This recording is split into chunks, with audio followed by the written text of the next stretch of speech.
Welcome to टिकलेज academy. Kirchhoff's voltage law it means mesh analysis, इसका first problem solve करेंगे। तो question आपके सामने है, देखो क्वेश्चन में क्या लिखा है। यहाँ पे एक सर्किट डायग्राम दिया है और इसके लिए क्वेश्चन में लिखा है calculate the current flowing through 6 ohm resistance using KVL यानी by Kirchhoff's voltage law, it means by mesh analysis.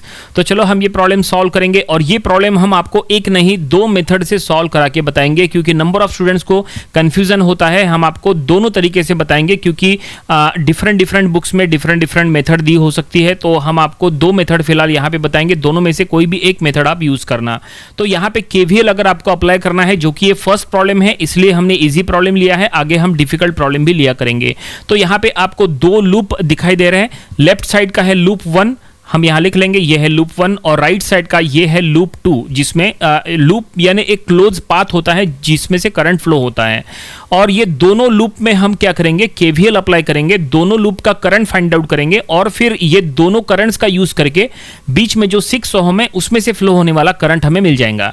तो हम यहां लिख लेंगे अप्लाई KVL इन लूप 1। तो देखो लूप 1 में कितने एलिमेंट्स है, तो लूप 1 में 3 एलिमेंट है। एक है वोल्टेज सोर्स बैटरी, दूसरा है 20 ओहम का रेजिस्टेंस और तीसरा है 6 ओहम का रेजिस्टेंस। तो हम लूप 1 में जब KVL अप्लाई करेंगे तो 3 टर्म्स वाला इक्वेशन बनने वाला है। तो हम स्टार्ट करेंगे वोल्टेज सोर्स में। तो देखो सबसे पहले लूप 1 में हम करंट का डायरेक्शन ले लेंगे। तो लूप 1 में करंट का डायरेक्शन हमने क्लॉकवाइज ले लिए, that is current I1 loop 1 का करंट, और लूप 2 का करंट भी हमने क्लॉकवाइज ले लिए, ये हमने ले लिए करंट I2। ये दोनों लूप का करंट हमने क्लॉकवाइज लिया है। अब ये दोनों लूप का करंट क्लॉकवाइज लेना या एंटी क्लॉकवाइज लेना या एक क्लॉकवाइज एक एंटी क्लॉकवाइज लेना, ये पूरी चॉइस आपकी है, उससे कोई फर्क नहीं पड़ता। देखो हम आपको दूसरा सर्किट भी बना के बता देते हैं। देखो दूसरे सर्किट में हमने क्या किया है, सेकंड लूप का जो करंट है वो हमने एंटी क्लॉकवाइज लिया है। हम आपको उसके थ्रू भी पूरा प्रॉब्लम सॉल्व करा के बताएंगे और ये दोनों मेथड से देखना आंसर सेम आएगा। आप दोनों में से कोई भी एक मेथड एग्जाम में फॉलो करो, आपको फुल मार्क्स मिल जाएंगे, चॉइस आपकी है। ठीक है, तो ये हमने फिलहाल चलो लेफ्ट साइड वाला जो सर्किट है जिसमें हमने दोनों लूप में क्लॉकवाइज करंट लिया है, हमने उसमें हम सॉल्व करेंगे। दोनों अगर आप क्लॉकवाइज लेंगे तो बीच में जो 6 ओहम है उसमें से एक करंट ऊपर से जाएगा, एक करंट नीचे से जाएगा। जबकि दूसरा जो सर्किट हमने ड्रॉ किए हैं जिसमें एक क्लॉकवाइज एक एंटी क्लॉकवाइज है, तो उसके वजह से बीच में जो 6 ओहम का रेजिस्टेंस है उनमें करंट, दोनों करंट ऊपर से नीचे एक्ट होंगे। देखो हमने यहाँ पिंक कलर से शो किया है, आप देख सकते हैं। ठीक है, चलो पहले हम फर्स्ट वाला मेथड देखते हैं और अप्लाई KVL इन लूप 1 हमने यहाँ पे लिखा है। अब देखो लूप 1 में कैसे KVL अप्लाई करना। बैटरी की तरफ देखो, बैटरी यानी वोल्टेज सोर्स में करंट I1 निगेटिव साइड से एंटर कर रहा है। ठीक है ना, तो वोल्टेज सोर्स का वैल्यू हम निगेटिव में लिख लेंगे। ठीक है, यहाँ पे हम लगे तो शो भी कर लेंगे। देखो करंट I1 जो लूप 1 में है ये वोल्टेज सोर्स में निगेटिव साइड से एंटर कर रहा है, तो निगेटिव साइड से एंटर कर रहा है इसलिए वोल्टेज सोर्स का वैल्यू निगेटिव में लो। अगर पॉजिटिव साइड से एंटर किया होता तो हमने वोल्टेज सोर्स का वैल्यू पॉजिटिव में लिए होते हैं। ठीक है, आगे बढ़ते हैं। देन जो रिमेनिंग एलिमेंट्स है 20 एंड 6 वो हम लिख लेंगे। 20 में से फ्लो होने वाला करंट I1, सो 20 इंटू I1 प्लस 6 इंटू 6 में से फ्लो होने वाला current I1 minus I2 equal to 0। एक बात ध्यान में रखो, ये जो बीच में 6 ओहम है ना, इसमें से फ्लो होने वाला करंट हमेशा या तो I1 माइनस I2 होगा या तो I2 माइनस I1 होगा, ये मेथड 1 में। ठीक है, क्योंकि मेथड 1 में हमने दोनों लूप का करंट क्लॉकवाइज लिया है, इसलिए एक करंट ऊपर से आ रहा है एक करंट नीचे से आ रहा है, इसलिए ये इसमें से या तो I1 माइनस I2 होगा या तो I2 माइनस I1 होगा। ये डिपेंड करता है आप कौन से लूप के लिए सॉल्व कर रहे हैं। अभी हम लूप 1 के लिए सॉल्व कर रहे हैं इसलिए I1 माइनस I2 लिखे हैं। जब हम लूप 2 के लिए सॉल्व करेंगे तो I2 माइनस I1 लिखने वाले हैं। समझ में आया? चलो अब लूप 1 में जो हमने इक्वेशन बनाए थे उसको हमने एक्सपांड करके उसके थ्रू एक साइमल्टेनियस इक्वेशन बना लिए। 26I1 minus 6I2 equal to 140, उसको हमने इक्वेशन नंबर 1 दी है। अब हम लिख लेंगे अप्लाई KVL इन लूप 2। तो देखो लूप 2 में करंट I2 जो हमने क्लॉकवाइज आपको दिख रहा है वो वोल्टेज सोर्स में कहां से एंटर कर रहा है, तो देखो लूप 2 का करंट I2 वोल्टेज सोर्स में पॉजिटिव साइड से एंटर कर रहा है। देखो ये ऊपर से ऐसा एंटर कर रहा है, इट मींस वोल्टेज सोर्स का वैल्यू पॉजिटिव में लो। जैसा हमने कहा था वोल्टेज सोर्स में करंट जो साइड से एंटर करता है वही साइन आपको वोल्टेज सोर्स का दे देना है, वो दे दिए हमने 90 प्लस में। उसके बाद रिमेनिंग एलिमेंट्स प्लस में रहेंगे। 50 इंटू 50 में से फ्लो होने वाला करंट I2, सो 50 I2, और उसके बाद 6 इंटू 6 में से फ्लो होने वाला करंट अब होगा I2 माइनस I1, क्योंकि आप लूप 2 के लिए सॉल्व कर रहे हैं। जैसा हमने कहा था कि आप जो लूप के लिए सॉल्व करेंगे वो लूप के लिए आप यहाँ पे हमने लिखा है I2 माइनस I1। अब इसको एक्सपांड करो, इसको थोड़ा सा फिर आगे चल के कॉमन वगैरह यहाँ पे एडिशन करो सिमिलर टर्म्स को, और फाइनली हमें सेकंड लूप में जो हमने केवीएल अप्लाई किए उसके थ्रू हमें सेकंड साइमल्टेनियस इक्वेशन मिल जाएगा, और उसको हम फिर इक्वेशन नंबर 2 दे देंगे। तो हमें मिल चुका है इक्वेशन, क्या मिला है, -6I1 plus 56I2 equal to -90। इसको हम इक्वेशन नंबर 2 देंगे। अब इक्वेशन नंबर 1 देखो, इक्वेशन नंबर 1 में 2 अननोन है I1 I2, इक्वेशन नंबर 2 में भी 2 अननोन है I1 I2। ठीक है, इसको इक्वेशन नंबर 2 देने का रह गया, 1 मिनट दे देते हैं, यस। और अब दोनों इक्वेशन में जो 2 अननोन है I1 I2, अब ये दोनों को आपको फाइंड आउट करना है। तो फाइंड आउट करने के लिए मेथड 3 है। पहला, या तो आप क्रैमर्स रूल का यूज करो, दूसरा या तो आप सब्स्टिट्यूशन मेथड का यूज करो, तीसरा या तो आप कैलकुलेटर से डायरेक्टली सॉल्व कर लो। अभी हम फिलहाल यहाँ पे डायरेक्टली कैलकुलेटर से सॉल्व कर रहे हैं, तो आंसर आएगा I1 is 5.14 ampere and I2 आएगा माइनस में। देखो माइनस में आ रहा है तो माइनस रिमूव करने की जरूरत नहीं है, एज इट इज रहने दो। I2 आया है -1.056 एम्पियर। तो ये हमने I1 I2 यानी दोनों लूप का करंट हमने फाइंड आउट कर लिए। I2 माइनस में आया, इसका मतलब ये है हमने जो I2 क्लॉकवाइज लिया है, इसका मतलब I2 क्लॉकवाइज नहीं, हमें एंटी क्लॉकवाइज लेना चाहिए था। लेकिन अभी फिलहाल उसको रिमूव करने की जरूरत नहीं है, माइनस साइन को हटाने की जरूरत नहीं है, डायरेक्शन भी चेंज करने की जरूरत नहीं है, एज इट इज रहने दो। एज इट इज रख के आगे सॉल्व करो, देखना आपका आंसर बिल्कुल सही आएगा। तो हमें क्वेश्चन में कहा था find the current flowing through 6 ohm resistance, तो देयरफॉर हम लिख लेंगे therefore current flowing through 6 ohm resistance is, अब देखो 6 के एक साइड में I1 है, दूसरे साइड में I2 है। I1 I2 में से I1 बड़ा है ना 5.14, तो I1 माइनस I2 कर लो। तो I1 का वैल्यू 5.14 माइनस I2 का value minus of 1.056, so minus minus plus हो जाएगा। तो करंट फ्लोइंग थ्रू 6 ओहम, ये दोनों को ऐड कर लेंगे तो हमें यहाँ पे करंट फ्लोइंग थ्रू 6 ओहम मिल जाएगा, जो कि आई थिंक ये 6 पॉइंट कुछ आएगा, ठीक है, 6.196 एम्पियर ऐसा आएगा। ठीक है, तो finally current flowing through 6 ohm resistance जो फाइंड आउट करने के लिए कहा था वो हमने फाइंड आउट कर लिए, और ये हमने फर्स्ट मेथड से आपको सॉल्व करा के दिए हैं, जिसमें हमने दोनों लूप में करंट का डायरेक्शन क्लॉकवाइज लिए हैं और हमने ये मेथड के थ्रू सॉल्व किया है। इसमें एक इंपॉर्टेंट बात यह है कि हमने केवीएल का इक्वेशन लिखते समय बैटरी यानी वोल्टेज सोर्स में कहां से करंट एंटर कर रहा है उसके अकॉर्डिंग हमने चेक करके हमने सॉल्व किए थे। आप चाहे तो उसका उल्टा रूल भी यूज कर सकते हैं, मतलब वोल्टेज सोर्स का वैल्यू पॉजिटिव लेके बाकी सभी एलिमेंट निगेटिव लेके सॉल्व करेंगे तो भी चलता है, कोई दिक्कत नहीं है। आप अपने कॉलेज के लेक्चरर को एक बार पूछ लेना कौन सी मेथड फॉलो करना चाहिए।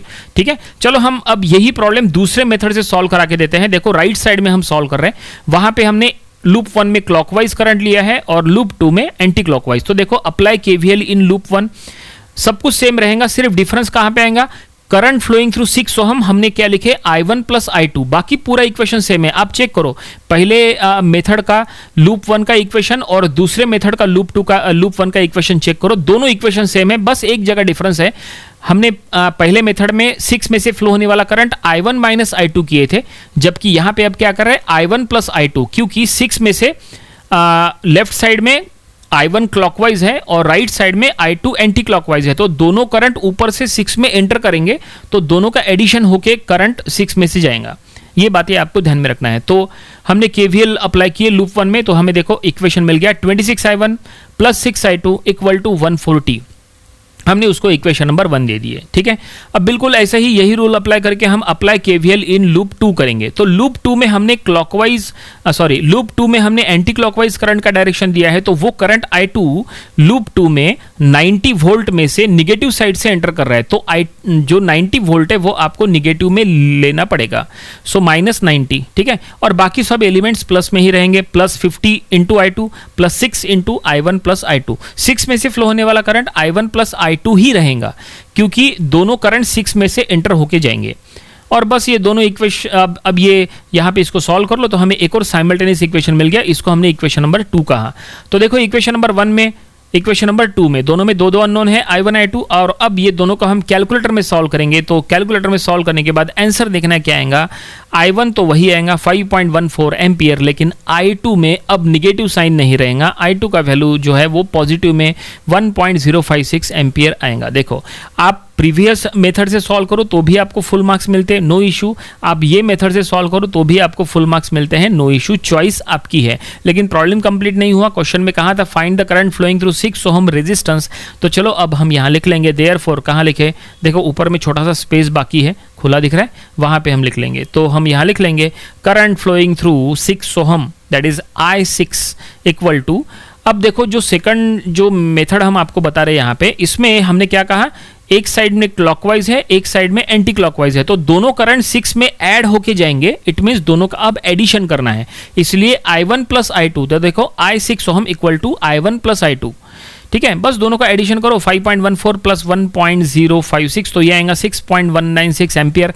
तो आप चेक कर सकते हैं प्रीवियस मेथड यानी मेथड 1 में और मेथड 2 का, दोनों का आंसर चेक करो। Final answer current flowing through 6 ohm दोनों में सेम है, 6.196 एम्पियर। तो दोनों मेथड से हमने आपको क्यों सॉल्व करा के दिए, ताकि आपका कंफ्यूजन दूर हो जाए, आपको ये ना लगे कि हमेशा क्लॉकवाइज लेके ही सॉल्व करना पड़ता है। ऐसा कुछ भी नहीं है। आप चाहे तो दोनों एंटी क्लॉकवाइज लेके सॉल्व करो, आप चाहे तो दोनों क्लॉकवाइज लेके सॉल्व करो, या आप चाहे तो एक क्लॉकवाइज एक एंटी क्लॉकवाइज लेके सॉल्व करो, या आप चाहे तो बैटरी के प्लस माइनस को देख के आप क्लॉकवाइज एंटी क्लॉकवाइज दो फिर सॉल्व करो, सब चलता है, कोई फर्क नहीं पड़ता। बस एक ही मेथड की प्रैक्टिस करो। आप मेथड जो है वो बार बार चेंज मत करना, कोई भी एक मेथड से सॉल्व करके वैरायटी ऑफ प्रॉब्लम सॉल्व करो, तो आपका केवीएल जो है वो स्ट्रांग हो जाएगा। तो फिलहाल आज के वीडियो में जो ये केवीएल का फर्स्ट प्रॉब्लम है ये हमने पूरी तरह से सॉल्व कर लिया है। उम्मीद करते हैं आपको दोनों मेथड समझ में आए होंगे। दोनों में से कोई भी एक मेथड के थ्रू आप सॉल्व करो, फॉलो करो। आपके कॉलेज के लेक्चरर को एक बार पूछ लेना कि सर कौन से मेथड से सॉल्व करना चाहिए, जो वो मेथड फॉलो करने के लिए कह रहे हैं आपको वैसे उसके अकॉर्डिंग चलना चाहिए। किरचॉफ्स वोल्टेज लॉ यानी ही मेश एनालिसिस, ये टॉपिक का प्रॉब्लम नंबर 2 स्टडी करेंगे। क्वेश्चन आपके सामने है, देखो एक सर्किट डायग्राम दिया है और इसके लिए क्वेश्चन में लिखा है calculate the current flowing through 10 ohm resistance by using KVL, it means by Kirchhoff's voltage law. तो चलो हम ये प्रॉब्लम सॉल्व करेंगे और ये प्रॉब्लम हम आपको एक नहीं, हम आपको 2-3 तरीके से सॉल्व करके बताएंगे। आप एग्जाम में कोई भी मेथड यूज करो आंसर एक ही आएगा, क्योंकि डिफरेंट बुक्स में डिफरेंट मेथड दी है और कोई भी मेथड के थ्रू सॉल्व करो आंसर एक ही आता है, ठीक है। तो चलो देखते हैं इसको कैसे सॉल्व करेंगे। तो हम आपको ये सर्किट को 2 और अलग अलग वे से हम आपको ड्रॉ करके देते हैं। देखो ये एक सर्किट है, ये एक दूसरा भी हम आपको यहाँ पे मेथड कैसे रहेगा वो भी बताएंगे और एक तीसरा मेथड भी यहाँ बताएंगे। इसमें कन्फ्यूज़न कहाँ होता है पता है, इसमें कन्फ्यूज़न होता है लूप में जो करंट का डायरेक्शन रहता है उसमें। देखो जो पहला जो सर्किट है उसमें हमने दोनों लूप में करंट का डायरेक्शन क्लॉकवाइज ले लिए I1 I2। दूसरा जो टाइप है उसमें हम लूप 1 में करंट का डायरेक्शन और लूप 2 दोनों में करंट का डायरेक्शन एंटी क्लॉकवाइज लेंगे, ठीक है। और लूप 3 में जो है हम एक क्लॉकवाइज लेंगे एक एंटी क्लॉकवाइज लेंगे। और आप कोई भी वे से सॉल्व करो आंसर एक ही आता है। अब आपके कॉलेज में आपके लेक्चरर आपको जो मेथड फॉलो करने के लिए कह रहे हैं आप उसके अकॉर्डिंग सॉल्व करो, कोई दिक्कत नहीं है, फाइनल आंसर एक ही आएगा, ठीक है। चलो हम आपको पहला वाला जो सर्किट है वो सॉल्व करा के देंगे, जिसमें हमने दोनों करंट I1 I2 क्लॉकवाइज लिया है। तो ये दोनों करंट I1 I2 क्लॉकवाइज लेने से क्या होगा, बीच में जो 10 ओम है उसमें I1 डाउनवर्ड फ्लो होगा और I2 अपवर्ड फ्लो होगा, ठीक है। ओके, ये पहले वाले सर्किट की बात कर रहे हैं। दूसरे सर्किट की अगर बात करें, दूसरा सर्किट जो ऊपर वाला है उसमें दोनों करंट का डायरेक्शन एंटी क्लॉकवाइज है। ऐसे में जो I2 है वो 10 ओम में से डाउनवर्ड फ्लो होगा और I1 10 ओम में से अपवर्ड फ्लो होगा। और जो तीसरा सर्किट है नीचे वाला उसमें लूप 1 का करंट क्लॉकवाइज है, लूप 2 एंटी क्लॉकवाइज है। तो 10 ओम में से फ्लो होने वाला करंट I1 और I2 दोनों सेम डायरेक्शन में डाउनवर्ड फ्लो होंगे, ठीक है। तो चलो अब पहला वाला सर्किट हम सॉल्व करा के देंगे। पहले सर्किट में हम आपको 10 ओम में से फ्लो होने वाला करंट फाइंड आउट करा के देंगे। उसके लिए दोनों लूप में KVL अप्लाई करो। तो हम यहाँ लिख लेंगे apply KVL in loop 1। Loop 1 में KVL अप्लाई कर रहे हैं तो लूप 1 में फ्लो हो रहा है I1। अब चेक करो ये जो I1 है ये बैटरी में कौन से साइड से एंटर कर रहा है। तो देखो लूप 1 में I1 40 वोल्ट बैटरी में निगेटिव साइड से एंटर कर रहा है और 20 वोल्ट बैटरी में पॉजिटिव साइड से एंटर कर रहा है। तो हम क्या करेंगे, वोल्टेज सोर्स का वैल्यू 40 माइनस लिखेंगे और 20 वोल्ट का वैल्यू जो है वो प्लस में लिख लेंगे। देखो वोल्टेज सोर्स में अगर करंट निगेटिव साइड से एंटर कर रहा है तो वोल्टेज सोर्स का वैल्यू निगेटिव में लो और पॉजिटिव साइड से एंटर कर रहा है तो वोल्टेज सोर्स का वैल्यू पॉजिटिव में लो, हमने उसी के अकॉर्डिंग यहाँ लिखा है। और बाकी के जो एलिमेंट है वो प्लस में रहेंगे, यानी 5 ओहम के अक्रॉस का वोल्टेज ड्रॉप प्लस में 5 इंटू I1 और 10 ओहम के अक्रॉस का वोल्टेज ड्रॉप प्लस में 10 इंटू I1 माइनस I2, क्योंकि 10 में से I1 डाउनवर्ड और I2 अपवर्ड फ्लो हो रहा है, इसलिए I1 माइनस I2 है। ठीक है, और अब ये इक्वेशन को सॉल्व करो। यहाँ पे हमने 10 से अंदर मल्टीप्लाई करेंगे, I1 जो है दोनों I1 के टर्म्स को ऐड कर लेंगे तो हमें फाइनली इक्वेशन बन जाएगा लूप 1 का 15I1 minus 10I2 equal to 20। ये एक इक्वेशन है, ये एक साइमल्टेनियस इक्वेशन है, इसको हम इक्वेशन नंबर 1 कहेंगे क्योंकि इसमें दो अननोन है I1 I2। तो लूप 1 में KVL अप्लाई किए तो हमें एक इक्वेशन मिला। चलो इसी तरह से लूप 2 में KVL अप्लाई करो, दूसरा इक्वेशन मिलेगा, फिर दोनों को हम साइमल्टेनियसली सॉल्व करेंगे। तो लूप 2 में हम जब KVL अप्लाई करेंगे तो लूप 2 में जो लूप करंट हमने लिया है वो भी क्लॉकवाइज लिया है। तो लूप 2 में चेक करो करंट I2 जो बैटरी लगी है वहां पे कौन से साइड से एंटर कर रहा है। तो करंट I2 बैटरी में यानी वोल्टेज सोर्स में निगेटिव साइड से एंटर कर रहा है। तो करंट निगेटिव साइड से एंटर कर रहा है, इसलिए वोल्टेज सोर्स का वैल्यू लिखते समय निगेटिव में लिखो, माइनस में 10, और बाकी सभी एलिमेंट्स प्लस में रहेंगे। इट मीन्स 2 ओहम का वोल्टेज ड्रॉप, 2 ओहम के अक्रॉस का वोल्टेज ड्रॉप प्लस में 2 इंटू I2, और 10 ओहम के अक्रॉस का वोल्टेज ड्रॉप प्लस में 10 इंटू I2 माइनस I1, क्योंकि अभी आप लूप 2 के लिए सॉल्व कर रहे हैं इसलिए I2 माइनस I1। इसके पहले हमने लूप 1 के लिए सॉल्व किए थे इसलिए I1 माइनस I2। जो लूप के लिए सॉल्व करते हैं वो लूप का करंट दूसरे लूप के करंट से बड़ा है ऐसा मान के चलना है। ठीक है, लूप 1 के लिए सॉल्व कर रहे हैं तो 10 ओहम में से हो जाएगा I1 माइनस I2, और लूप 2 के लिए सॉल्व करेंगे तो 10 ओहम में से हो जाएगा I2 माइनस I1। ये आप दोनों में देख सकते हैं। ठीक है, तो फाइनली दोनों लूप में हमने KVL अप्लाई कर लिया है और हमें दो इक्वेशंस मिली है I1 I2 के फॉर्म में। अब बस ये दोनों को हम सॉल्व करेंगे। अगर आपको एग्जाम में कैलकुलेटर अलाउड है तो आप ये दोनों इक्वेशंस कैलकुलेटर में डायरेक्टली सॉल्व कर सकते हैं, I1 I2 मिल जाएगा। अगर कैलकुलेटर अलाउड नहीं है तो आप इसको सब्स्टिट्यूशन मेथड से भी सॉल्व कर सकते हैं, या तो क्रैमर्स रूल से भी सॉल्व किया जा सकता है। अब आपके कॉलेज में आपको जो मेथड फॉलो करने के लिए कह रहे हैं वो मेथड फॉलो कर सकते हैं। फिलहाल हमने यहाँ पे कैलकुलेटर यूज़ किया है और I1 I2 का वैल्यू फाइंड आउट कर लिया है। I1 का वैल्यू हमें मिला है 4.25 एम्पियर और I2 का वैल्यू हमने यहाँ निकाले हैं 4.375 एम्पियर। सो I1 I2 मिल चुका है, इट मीन्स दोनों लूप में फ्लो होने वाला करंट मिल गया है। लेकिन क्वेश्चन में क्या कहा था, क्वेश्चन में कहा था find the current flowing through 10 ohm resistance. बीच में जो 10 ओहम रेजिस्टेंस है ना उसमें से फ्लो होने वाला करंट हमें फाइंड आउट करना था। तो फाइनली हमने सर्किट जो यहाँ बनाया है उसमें आप देख सकते हैं 10 में से I1 भी फ्लो हो रहा है, I2 भी फ्लो हो रहा है। I1 डाउनवर्ड जा रहा है और I2 अपवर्ड जा रहा है। इट मीन्स दोनों का सब्सट्रैक्शन होगा, ये तय है। अब दोनों वैल्यूज आपके सामने है, दोनों में से जो भी वैल्यू बड़ा है उसमें से छोटा वैल्यू जो है वो माइनस करो। तो हम यहाँ लिख लेंगे therefore current flowing through 10 ohm resistance is I 10 ohm. देखो बड़ा सा I लिखे और बेस में 10 ओहम लिखे, तो दोनों में से I2 बड़ा है तो I2 माइनस I1 कर लो। सो I2 इज 4.375 माइनस 4.25, तो ये आंसर आएगा 0.125 ऐसा आंसर आएगा। यस बिल्कुल, एम्पियर। तो finally current flowing through 10 ohm हमें मिल चुका है 0.125 एम्पियर। और ये करंट का डायरेक्शन क्या रहेगा, इसका डायरेक्शन रहेगा अपवर्ड, क्योंकि हमने I2 माइनस I1 लिया है। I2 का डायरेक्शन अपवर्ड है जब वो 10 ओहम में से फ्लो हो रहा है ना। I2 जब 10 ओहम में से फ्लो हो रहा है तो उसका डायरेक्शन अपवर्ड है, इसलिए ये जो हमें करंट मिला है 0.125 एम्पियर फ्लोइंग थ्रू 10 ओहम, ये भी इसका भी डायरेक्शन अपवर्ड ही रहेगा। ठीक है, तो ये फाइनली पूरा प्रॉब्लम हमने सॉल्व कर लिया है, पूरा सॉल्यूशन यहाँ पे मिल चुका है। ठीक है, यहाँ पे बस डायरेक्शन देने का रह गया। चलो डायरेक्शन यहाँ पे हम दे देते हैं, डायरेक्शन काफ़ी इंपॉर्टेंट रहेगा। ठीक है, ये पूरा प्रॉब्लम सॉल्व हो गया। ये हो गया मेथड 1। आप यहाँ पे स्टॉप करो, फुल मार्क्स मिल जाएंगे। चलो अब यही प्रॉब्लम हम आपको दूसरे मेथड से सॉल्व करके बताएंगे। अब दूसरे में देखो दो और सर्किट है, तो हम क्या करेंगे, जो दूसरा वाला हम जो है ना एक क्लॉकवाइज एक एंटी क्लॉकवाइज वो वाला स्टेज लेके सॉल्व करेंगे। ठीक है ना, दोनों एंटी क्लॉकवाइज लेके आप एज अ होमवर्क में उसको सॉल्व करो, क्योंकि दोनों क्लॉकवाइज दोनों लूप में क्लॉकवाइज करंट का डायरेक्शन लेके हमने आपको सॉल्व करके दिए। अब आप चाहे तो यही प्रॉब्लम दोनों लूप में एंटी क्लॉकवाइज करंट का डायरेक्शन लेके भी सॉल्व कर सकते हैं। ठीक है। लेकिन अभी हम आपको दूसरा मेथड जो बता रहे हैं उसमें एक लूप में हम क्लॉकवाइज लेंगे और दूसरे लूप में हम एंटी क्लॉकवाइज लेंगे। देखो ये वाला स्टेज, ये सर्किट हमने यहाँ ले लिए। इसमें आप देख सकते हैं लूप 1 में हमने करंट का डायरेक्शन क्लॉकवाइज लिया है और लूप 2 में करंट का डायरेक्शन एंटी क्लॉकवाइज लिया है। इससे क्या हुआ, इससे 10 ओम में से फ्लो होने वाला जो करंट है वो हो गया I1 प्लस I2, क्योंकि दोनों 10 ओम में से डाउनवर्ड डायरेक्शन के साथ जाएंगे, दोनों का एडिशन होगा। अब देखो इसके वजह से क्या चेंजेस होंगे, फाइनल आंसर वही आएगा, लेकिन देखो चेंजेस क्या क्या होंगे जरा ध्यान दो। हम यहाँ ब्लू पेन से टिक करेंगे, जो स्टेप सही रहेंगी उसको हम टिक करेंगे और चेंजेस होने के बाद उसको टिक करेंगे। देखो अप्लाई केवीएल इन लूप 1, पहला स्टेप हमने ब्लू टिक किए।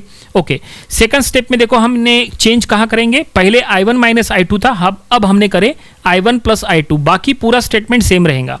तो सेकंड स्टेप को भी हम ब्लू टिक कर लेंगे, ठीक है, क्योंकि 10 ओम में से I1 प्लस I2 जा रहा है तो हमने I1 प्लस I2 करे और वो पूरे इक्वेशन को सॉल्व करने के बाद हमारा इक्वेशन नंबर 1 यहाँ पे बन चुका है और वो बना है 15I1 plus 10I2 equal to 20, blue tick करें, ठीक है।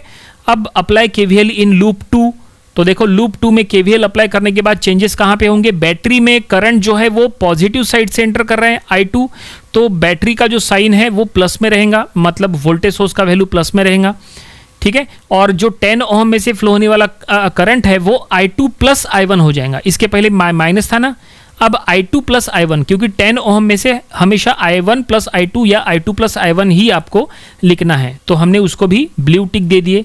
और अब लास्ट में वाला जो स्टेप देखो इक्वेशन नंबर 2 वाला, उसको भी हमने यहाँ पे चेंज कर लिया है और क्या बना है equation, 10I1 plus 12I2 equal to minus 10, equation number 2, इसको भी हमने ब्लू टिक दे दिया है। इट मीन्स ये ब्लू टिक वाले जितने भी स्टेटमेंट्स है अब ये मेथड के अकॉर्डिंग बिल्कुल सही है।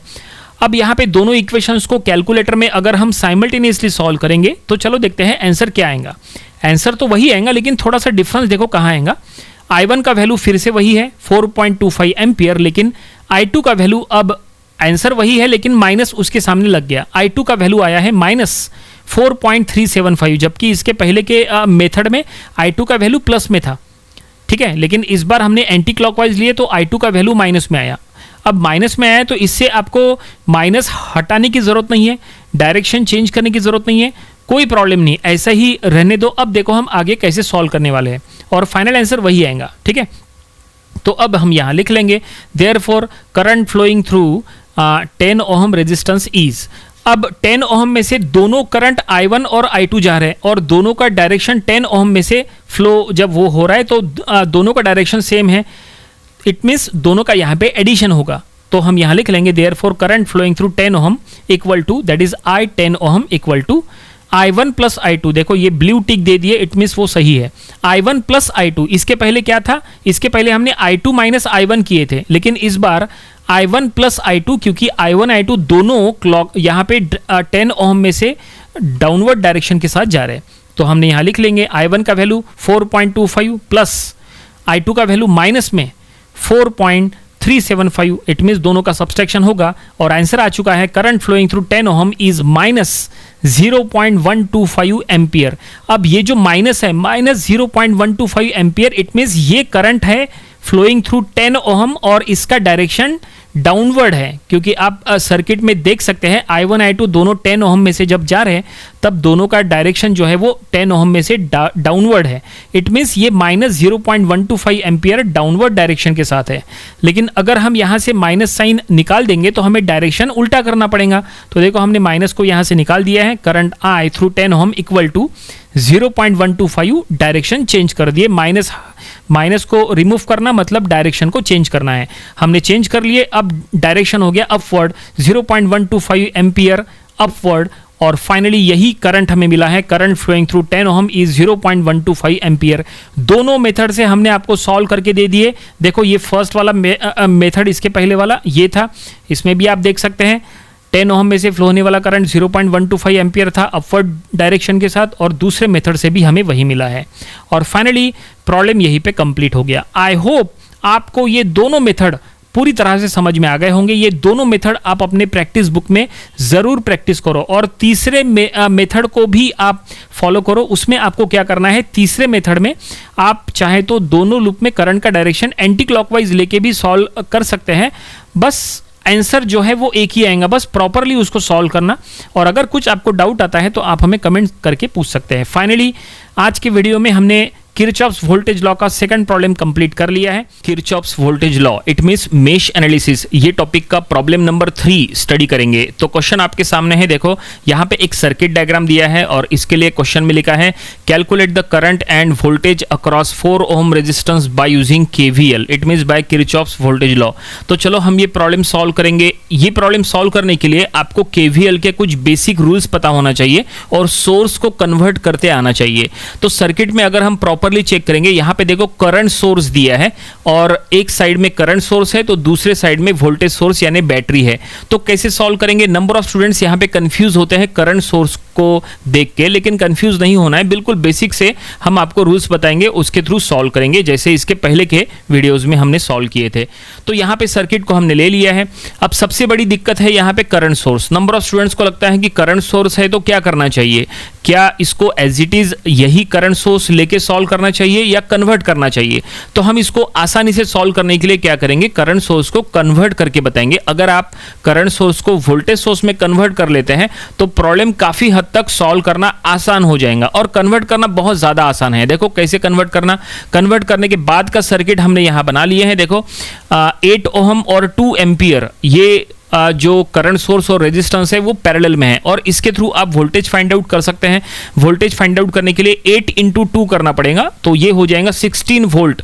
तो देखो हमने यहाँ पे न्यू सर्किट बना लिए हैं जिसमें हमने वोल्टेज सोर्स वहां पे शो किया है और वहां लिखा है 16 वोल्ट का वोल्टेज और उसके सीरीज में वही रेजिस्टेंस जो करंट सोर्स के पैरेलल में था। तो यहां पे हमने सोर्स ट्रांसफॉर्मेशन के रूल्स अप्लाई किए हैं और करंट सोर्स को वोल्टेज सोर्स में कन्वर्ट किए हैं। करंट सोर्स जो है वो 8 ओहम रेजिस्टेंस के पैरेलल में था और अब जो हमने उसको कन्वर्ट किए तो वो वोल्टेज सोर्स के फॉर्म में कन्वर्ट हो गया और वोल्टेज सोर्स के सीरीज में हमेशा रेजिस्टेंस होना चाहिए, तो 8 ओहम उसके सीरीज में लगा दिए। देखो यहाँ पे हम साइड में लिख लेते हैं नोट में कि हमने क्या किए। तो हमने यहाँ पे लिखे है converting 2 ampere current source into voltage source. ठीक है ना, हमने करंट सोर्स को वोल्टेज सोर्स में कन्वर्ट किया है। तो वोल्टेज सोर्स में कन्वर्ट करते समय आपको वोल्टेज का वैल्यू फाइंड आउट करना पड़ेगा। तो वोल्टेज V का वैल्यू फाइंड आउट करने के लिए formula V = IR। So I है 2 एम्पियर और R है 8 ओहम, मतलब करंट सोर्स का 2 एम्पियर और उसके पैरेलल में 8 ओहम रेजिस्टेंस।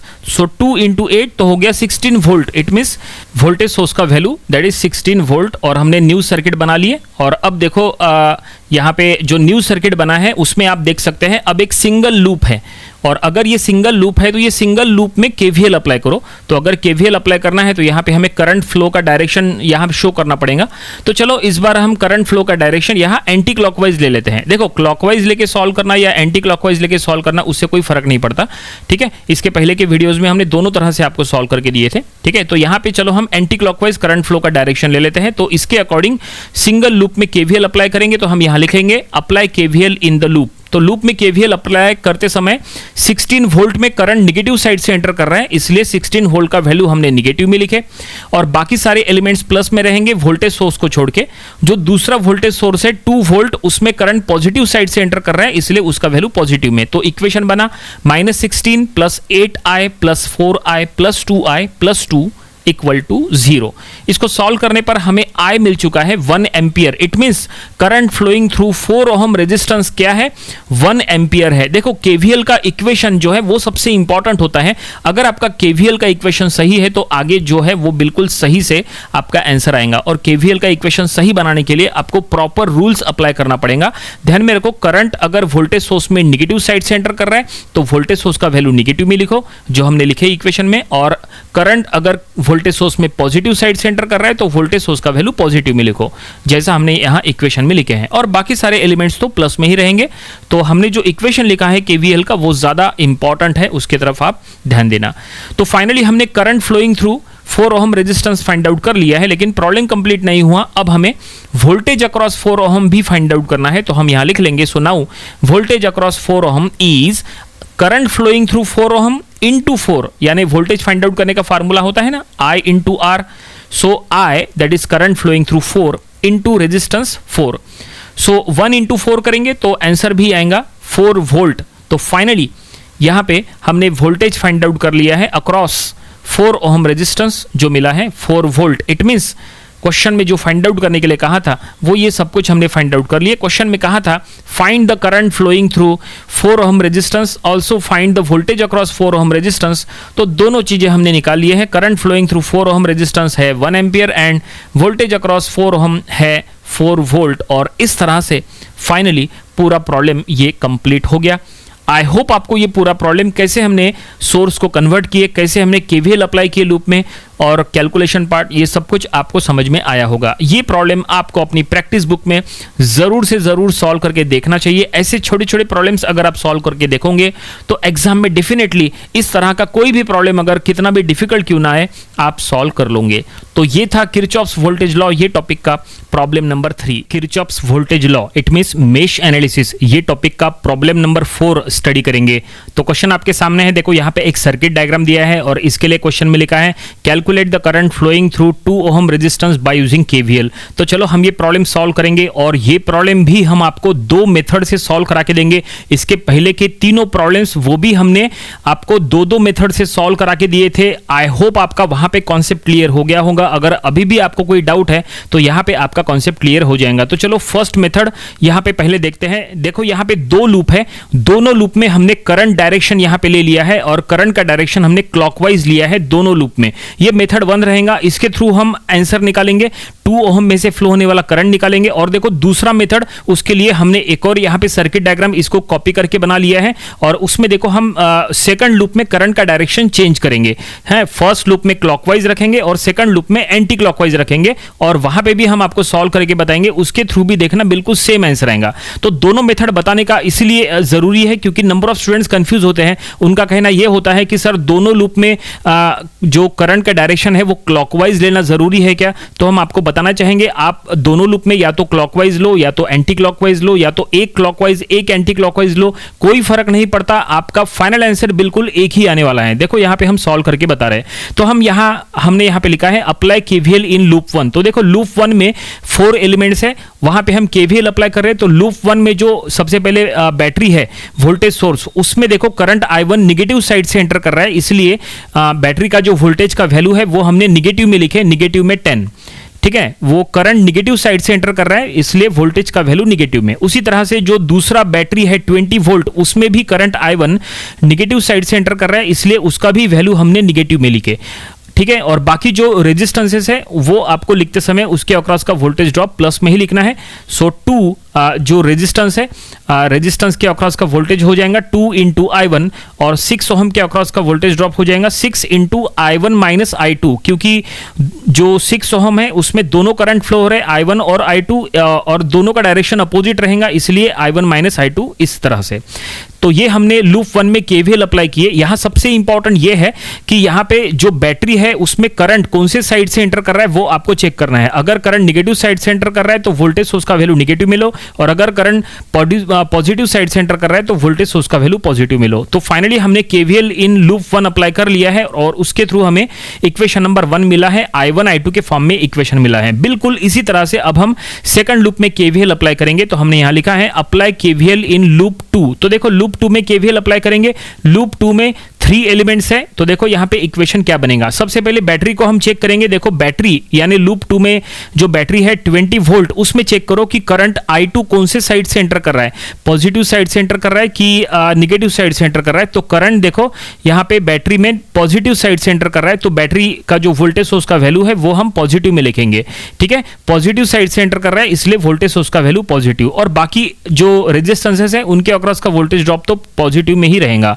सो 4 के अक्रॉस का वोल्टेज ड्रॉप हो जाएगा 4 इंटू I2 और 6 ओम के अक्रॉस का वोल्टेज ड्रॉप हो जाएगा 6 इंटू I2 माइनस I1। इसके पहले लूप 1 के टाइम 6 में से फ्लो होने वाला करंट I1 माइनस I2 था, लेकिन इस बार है I2 माइनस I1। ठीक है, और यहां पे देखो हमने सेकंड लूप का यहां पे सेकंड इक्वेशन तैयार कर लिए हैं। अगर आप प्रॉपर्ली चेक करेंगे इक्वेशन नंबर 1 में 2 अननोन है I1 I2, इक्वेशन नंबर 2 में भी 2 अननोन है I1 I2। अब ये दोनों को सॉल्व करने के लिए कुछ 2-3 मेथड है, आप उसके थ्रू सॉल्व कर सकते हैं। अगर आपके कॉलेज में डायरेक्टली इसको कैलकुलेटर में सॉल्व करने के लिए कह रहे हैं तो आप इसको डायरेक्टली कैलकुलेटर में सॉल्व कर सकते हैं, I1 I2 का वैल्यू मिल जाएगा। अगर आपके कॉलेज में क्रैमर्स रूल से सॉल्व करने के लिए कह रहे हैं तो आपको इसको क्रैमर्स रूल से सॉल्व करना चाहिए, और अगर आपके कॉलेज में सब्स्टिट्यूशन मेथड या एलिमिनेशन से सॉल्व करने के लिए कह रहे हैं तो आपको उस मेथड मेथड से थ्रू सॉल्व करना चाहिए, सभी के थ्रू आंसर सेम आता है। तो हमने यहाँ पे ये दोनों को फिलहाल कैलकुलेटर में डायरेक्टली सॉल्व कर लिया है और आंसर आ चुका है I1 4.09 एम्पियर और I2 0.454 एम्पियर। तो फाइनली क्वेश्चन में जो लिखा था कि find the current flowing through 2 ohm resistance, तो 2 ओम में से फ्लो होने वाला करंट है I1, सो I1 हमें मिल चुका है। तो हमने यहाँ स्टेटमेंट में लिख लेंगे therefore current flowing through 2 ohm resistance is 4.09 ampere. So finally ये प्रॉब्लम यहाँ पे कंप्लीट हो चुका है। देखो सॉल्यूशन यहाँ पूरा हो गया। अगर आपने ये मेथड 1 के थ्रू अगर आपने पूरा सॉल्व किए तो आपको फुल मार्क्स मिल जाएंगे। चलो अब सेकंड मेथड आपको बताते हैं। अगर आपका मेथड 1 में कुछ अगर डाउट है तो जो भी डाउट है वो आपका सेकंड मेथड में क्लियर हो जाएगा। सेकंड मेथड का देखो सर्किट डायग्राम हमने आपको एक और डायग्राम ड्रॉ करके दिया है, हम वहां पे सेकंड मेथड अप्लाई करेंगे और सॉल्यूशन यही रहेगा। इसमें बस हम थोड़े बहुत चेंजेस करेंगे। ये जो हमने यहाँ लिखा है ना, apply KVL in loop 1, apply KVL in loop 2, ये जो हमने इक्वेशंस लिखे हैं ना, बस हमें थोड़े बहुत यहाँ पे चेंजेस करने हैं। मतलब प्लस का माइनस, माइनस का प्लस, थोड़ा बहुत हमें साइन चेंज करना पड़ेगा और इसी में हम चेंजेस करके बताएंगे। देखो फाइनल आंसर बिल्कुल सेम आएगा, लेकिन चेंज कहां पे होगा वो भी हम आपको लिख के देंगे। चलो अब हम सेकंड जो सर्किट बनाए हैं उसमें केवीएल अप्लाई करेंगे। फर्स्ट मेथड वाला सर्किट कौन सा था, ये देखो यहाँ पे हम लिख के देते हैं कि फर्स्ट मेथड वाला जो सर्किट है वो ये था ऊपर वाला, और सेकंड मेथड वाला सर्किट जो है वो ये है नीचे वाला। अब हम देखो सेकंड मेथड से कैसे यहाँ पे सॉल्व करेंगे और सेम आंसर लाएंगे। तो सेकंड मेथड में आप देख सकते हैं लूप 1 में जो करंट का डायरेक्शन है वो क्लॉकवाइज ही है, लेकिन सेकंड लूप में करंट का डायरेक्शन जो है वो हमने एंटी क्लॉकवाइज लिया है। अब इसके वजह से चेंजेस देखो क्या होंगे। So apply KVL in loop 1, तो इक्वेशन जो है पूरा सेम रहेगा, बस थोड़ा सा एक जगह चेंज होगा। कहां पे चेंज होगा, तो जो 6 ओहम है, 6 ओहम में से फ्लो होने वाला करंट इसके पहले के सर्किट में, इसके पहले के मेथड में I1 माइनस I2 था, अब यहां पे I1 प्लस I2 हो जाएगा, क्योंकि I1 और I2 दोनों सेम डायरेक्शन में 6 में से फ्लो होंगे। इसका मतलब देखो हमने चेंज कर लिया है, यहां पे लिख के देते हैं कहां पे चेंज हुआ है। तो यहां जहां निगेटिव था वहां पॉजिटिव हो गया, 6 इंटू I1 प्लस I2, तो उसके वजह से इक्वेशन नंबर 1 में चेंज हो जाएगा, जहां माइनस था वहां प्लस हो जाएगा। तो देखो हमने चेंज कर लिए, इक्वेशन नंबर 1 नया बन चुका है। और अब इसी तरह से अप्लाई केवीएल इन लूप 2, तो देखो लूप 2 में कहां पे चेंज होगा। लूप 2 की इक्वेशन में सिर्फ जो पॉजिटिव 20 था इसके पहले, अब वो निगेटिव 20 हो जाएगा। देखो एरो के थ्रू आपको बता रहे, देखो यहां पे निगेटिव 20 हो गया, और जहां पे 6 में से फ्लो होने वाला करंट इस बार भी I1 प्लस I2 होगा। I1 प्लस I2 लिखो या I2 प्लस I1 लिखो, इससे कोई फर्क नहीं पड़ता। और इसके वजह से इक्वेशन नंबर 2 में जो चेंजेस होने वाले हैं, देखो इक्वेशन नंबर 2 नया बन चुका है, उसमें आप देख सकते हैं राइट साइड में 20 पॉजिटिव हो गया। और अब दोनों इक्वेशंस को अगर आप सॉल्व करोगे तो I1 का वैल्यू तो सेम ही आएगा, लेकिन I2 का वैल्यू जो है वो निगेटिव में आएगा। देखो I2 का वैल्यू निगेटिव में माइनस 0.45 एम्पियर, ठीक है ना। जैसा हमने इसके पहले के मेथड में हमने I1 I2 फाइंड आउट किए थे, थोड़ा सा चेंज करके हमने मेथड 2 के थ्रू भी I1 I2 निकाले हैं। आप देख सकते हैं बिल्कुल सेम आंसर आया है। इसके पहले I1 4.09 एम्पियर था, अभी भी I1 4.09 एम्पियर है, और I2 में चेंज हो गया। इसके पहले I2 था प्लस में 0.45 एम्पियर, इस बार है माइनस में 0.45 एम्पियर। यहां माइनस साइन को हटाने की जरूरत नहीं है, I2 का डायरेक्शन चेंज करने की जरूरत नहीं है। फिलहाल I2 को एज इट इज रहने दो। वैसे भी हमें I2 क्वेश्चन में फाइंड आउट करने के लिए नहीं कहा है, हमें सिर्फ I1 फाइंड आउट करना है, जो कि 2 ओम में से फ्लो हो रहा है। तो I2 के बारे में ज्यादा आपको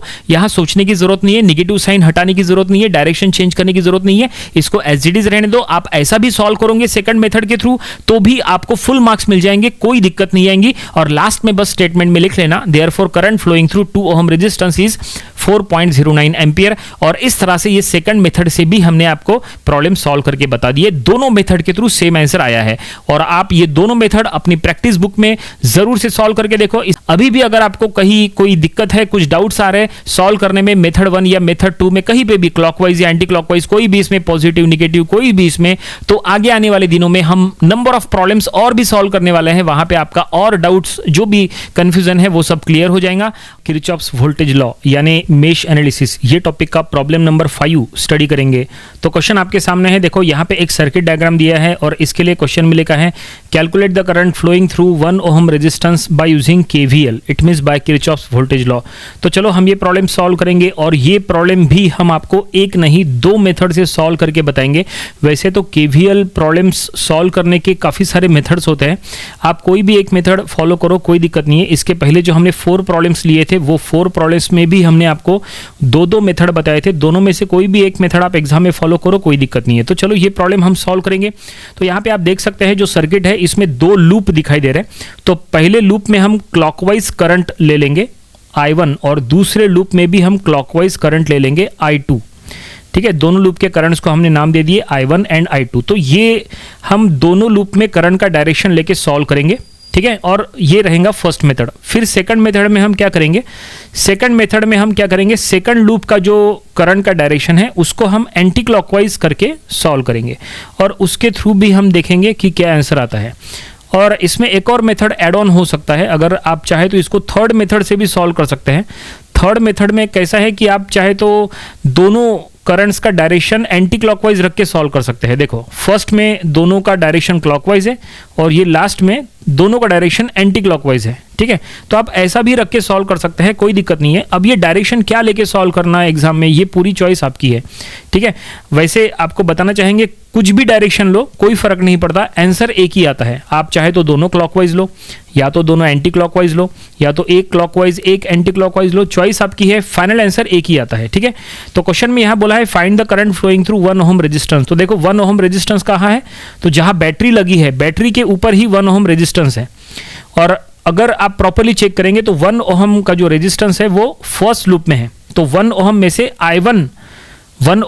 I1 का करंट फ्लो हो रहा है। तो बस आपको I1 फाइंड आउट करना है, I2 फाइंड आउट करने की जरूरत नहीं है। चलो यहाँ पे फिर भी हम देखते हैं कैसे सॉल्व करना है। तो यहाँ पे हमने लिखा है अप्लाई KVL इन लूप 1। तो देखो लूप 1 में I1 करंट हमने लिया है क्लॉकवाइज और ये I1 जो है ये बैटरी में निगेटिव साइड से एंटर कर रहा है। अगर बैटरी में ये करंट निगेटिव साइड से एंटर कर रहा है तो बैटरी का वैल्यू इक्वेशन में लिखते समय निगेटिव में लिखो। ठीक है, और बाकी सभी एलिमेंट्स पॉजिटिव में रहेंगे। ठीक है, तो ये देखिए निगेटिव में माइनस में 12.5 और बाकी सभी एलिमेंट्स प्लस में रहेंगे। तो बाकी सभी एलिमेंट्स के अक्रॉस का वोल्टेज ड्रॉप लिखना है। 1 के अक्रॉस का वोल्टेज ड्रॉप 1 इंटू I1, 2 के अक्रॉस का वोल्टेज ड्रॉप 2 इंटू I1 और 3 के अक्रॉस का voltage drop 3 into I1 minus I2 equal to 0। ये I1 माइनस I2 क्यों हुआ, वो इसीलिए क्योंकि 3 ओहम जो है वो दोनों लूप में कॉमन है। ठीक है ना, और 3 ओहम में ऊपर से क्लॉकवाइज 3 ओहम में ऊपर से क्लॉकवाइज I1 एंटर कर रहा है, तो नीचे से एंटी क्लॉकवाइज I2 एंटर कर रहा है। सॉरी, नीचे से क्लॉकवाइज वो भी 3 ओहम में, नीचे से I2 भी क्लॉकवाइज 3 ओहम में एंटर कर रहा है। ठीक है, और दोनों I1 I2 जो है, जब वो दोनों I1 I2 3 ओहम में से फ्लो हो रहे तो दोनों अपोजिट डायरेक्शन में है, इसलिए हमने I1 माइनस I2 ऐसा लिखा है। तो लूप 1 के लिए सॉल्व कर रहे हैं तो I1 माइनस I2, जब हम लूप 2 में जाएंगे, लूप 2 में जब सॉल्व करेंगे तो I2 माइनस I1 ऐसा हो जाएगा। ठीक है, अब ये इक्वेशन को हम थोड़ा सा सॉल्व किए, सभी टर्म्स को स्प्लिट कर दिए, तो यहाँ पे हमें फाइनली इक्वेशन मिल रहा है 6I1 minus of 3I2 equal to 12.5। तो ये I1 I2 के फॉर्म में एक इक्वेशन मिली है, इसको इक्वेशन नंबर 1 दे दो। ये एक साइमल्टेनियस इक्वेशन है। लूप 1 में हमने KVL अप्लाई किए तो ऐसा इक्वेशन मिला। चलो अब लूप 2 में KVL अप्लाई करेंगे, तो हम यहाँ लिख लेंगे अप्लाई KVL इन लूप 2। तो अगर आप प्रॉपरली चेक करेंगे लूप 2 में कहीं पे भी बैटरी यानी वोल्टेज सोर्स कहीं पे भी दिया नहीं है। लूप 2 में 3 रेजिस्टेंसेस है। ठीक है, और तीनों के अक्रॉस का वोल्टेज ड्रॉप हमें सिर्फ ऐड करना है। ठीक है, तो सबसे पहले 2.5 ओहम, तो 2.5 ओहम के अक्रॉस का वोल्टेज ड्रॉप हो जाएगा 2.5 इंटू I2। उसके बाद 5 के अक्रॉस का हो जाएगा 5 इंटू I2 और 3 के अक्रॉस का हो जाएगा 3 इंटू I2 माइनस I1। इसके पहले के लूप में हमने जब 3 में से 3 के अक्रॉस का वोल्टेज ड्रॉप लिखे थे तो 3 इंटू I1 माइनस I2 था। इस बार है I2 माइनस I1। आप जो लूप के लिए सॉल्व करते हैं वो लूप का करंट बाकी दूसरे लूप के करंट से बड़ा है ऐसा मान के चलना है। तो लूप 1 के टाइम जब हमने सॉल्व किए थे तो I1 माइनस I2 और लूप 2 के टाइम अभी हम सॉल्व कर रहे तो I2 माइनस I1। ठीक है, बस ये इक्वेशन को स्प्लिट करके यहाँ पे साइमल्टेनियस इक्वेशन बना दो, तो ये इक्वेशन बन रहा है minus 3I1 plus 10.5 I2 equal to 0। तो यहाँ पे भी I1 I2 के फॉर्म में 2 अननोन वाला ये इक्वेशन मिला है, इसको इक्वेशन नंबर 2 कहो। तो प्रॉपर्ली चेक करो, इक्वेशन नंबर 1 में 2 अननोन है I1 I2, इक्वेशन नंबर 2 में भी 2 अननोन है I1 I2। अब ये दोनों इक्वेशंस को सॉल्व करने के लिए काफ़ी सारे ऑप्शंस हैं। पहला ऑप्शन ये है कि आप इसको साइमल्टेनियसली डायरेक्टली कैलकुलेटर में सॉल्व कर सकते हैं, अगर एग्जाम में कैलकुलेटर अलाउड है तो, कैलकुलेटर में ऑप्शन होता है सॉल्व करने का, वहां से आपको I1 I2 मिल जाएगा। दूसरा ऑप्शन आप इसको सब्स्टिट्यूशन मेथड से भी सॉल्व कर सकते हैं। तीसरा ऑप्शन आप इसको एलिमिनेशन मेथड से भी सॉल्व कर सकते हैं। चौथा ऑप्शन आप इसको क्रैमर्स रूल से भी सॉल्व कर सकते हैं, जिसमें डेल्टा 1 बाय डेल्टा और डेल्टा 2 बाय डेल्टा करके आप निकाल सकते हैं। अब आपके कॉलेज में आपके लेक्चरर आपको कौन सा मेथड फॉलो करने के लिए कह रहे हैं, आप वो मेथड फॉलो करो, कोई भी मेथड से सॉल्व करो, कोई दिक्कत नहीं है, फाइनल आंसर एक ही आता है। तो फिलहाल हमने ये दोनों इक्वेशंस को कैलकुलेटर में डायरेक्टली सॉल्व किया है। कैलकुलेटर में जो ऑप्शन होता है उसके थ्रू हमने सॉल्व किया। तो I1 मिला 2.43 एम्पियर एंड I2 मिला 0.694 एम्पियर। ठीक है, आप कोई भी दूसरे मेथड का यूज करो, जितने भी हमने मेथड का नाम लिया है सभी के थ्रू बिल्कुल सेम यही आंसर आता है। ठीक है, तो फाइनली क्वेश्चन में लिखा था find the current flowing through 1 ohm resistance. तो यहाँ पे हम बोल सकते हैं 1 ओम रेजिस्टेंस में से जो फ्लो होने वाला करंट है वो है I1 और वो आया है 2.43 एम्पियर। तो हम यहाँ स्टेटमेंट में लास्ट में लिख लेंगे, आपको भी एग्जाम में ऐसा ही लिखना है, current flowing through 1 ohm resistance is I1 that is 2.43 ampere. और फाइनली प्रॉब्लम यहीं पे कंप्लीट हो गया। तो ये हमने सॉल्व किए हैं, ये फर्स्ट मेथड हो गया। और ये फर्स्ट मेथड में हमने क्या किया, दोनों लूप में करंट का डायरेक्शन क्लॉकवाइज लेके सॉल्व किया है। चलो एक काम करते हैं, यही प्रॉब्लम दूसरे मेथड से सॉल्व करके देखते हैं, जिसमें हम लूप 1 का करंट का डायरेक्शन तो सेम वैसे ही रखते हैं, लेकिन लूप 2 का जो करंट डायरेक्शन है उसको हम चेंज करते हैं, यानी उसको हम अब एंटी क्लॉकवाइज करेंगे। ठीक है, उसके थ्रू भी आपको सॉल्व करके बताते हैं और देखना बिल्कुल सेम आंसर आएगा, बस थोड़े बहुत चेंजेस कहीं कहीं होंगे। क्या चेंजेस होंगे हम आपको लिख के देंगे कि कहाँ कहाँ पे चेंज करना है, एरो के थ्रू आपको लिख के देंगे। तो सो नाउ सेकंड मेथड, देखो सेकंड मेथड हमने यहाँ पे लिख भी लिया है। तो जैसा हमने कहा सेकंड मेथड में अब हम सेकंड लूप का जो करंट का डायरेक्शन है वो हम चेंज करेंगे। तो देखो सेकंड लूप का करंट का डायरेक्शन I2 अब हम एंटी क्लॉकवाइज लेंगे। अब एंटी क्लॉकवाइज लेने से क्या होगा, 3 ओहम में से जो फ्लो होने वाला करंट है अब हो जाएगा I1 प्लस I2।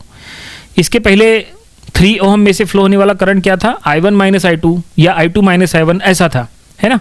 अब देखो लूप 1 की KVL की इक्वेशन और लूप 2 की KVL की इक्वेशन चेंज होने वाली है। देखो यहाँ पे देखो हमने लिखा है चेंज, देखो अप्लाई KVL इन लूप 1। देखो लूप 1 का इक्वेशन देखो, जहाँ I1 माइनस I2 है ना, वहां पे बस आपको माइनस का प्लस करना है, तो वो हो जाएगा I1 प्लस I2। और सेकंड लूप 2 के KVL की इक्वेशन में भी I2 प्लस I1 प्लस हो जाएगा, क्योंकि दोनों करंट जो है, जैसे 3 में I1 क्लॉकवाइज आ रहा है और I2 एंटी क्लॉकवाइज आ रहा है, तो दोनों ऐड होके 3 में से जाएंगे, इसलिए दोनों ऐड कर रहे हैं। अब इसके वजह से चेंजेस क्या होंगे, तो देखो नेक्स्ट स्टेप में चेंजेस होंगे, जहां पे माइनस था वहां पे प्लस हो जाएगा, जहां जहां पे माइनस था ना हर जगह प्लस हो जाएगा। ठीक है, और उसके वजह से फाइनल जो इक्वेशन बनेगी उसमें थोड़ा सा चेंजेस यहाँ पे होगी। तो देखो इक्वेशन नंबर 1 में 6I1 plus 3I2 equal to 12.5। ठीक है, माइनस था तो प्लस हो गया। और इक्वेशन नंबर 2 में 3I1 plus 10.5I2 equal to 0। Equation number 2 तो सेम ही है, इक्वेशन नंबर 1 में बस माइनस का प्लस हो गया। और अब ये दो इक्वेशंस फिर से बनके तैयार है। अब ये दोनों को फिर से आप सॉल्व करोगे तो आंसर आएगा, बिल्कुल सेम टू सेम आंसर आएगा, लेकिन थोड़ा सा चेंज। I1 का आंसर तो वही आएगा 2.43 एम्पियर, I2 का आंसर माइनस में आ जाएगा, आएगा वही 0.694 जो इसके पहले आया था, लेकिन इसके पहले वो आंसर प्लस में था। अब हमने करंट का डायरेक्शन चेंज किया ना, तो माइनस में आंसर आएगा। तो निगेटिव साइन क्या शो करता है, so negative sign shows the direction of current. Negative sign से हमें क्या पता चलता है, करंट का डायरेक्शन पता चलता है।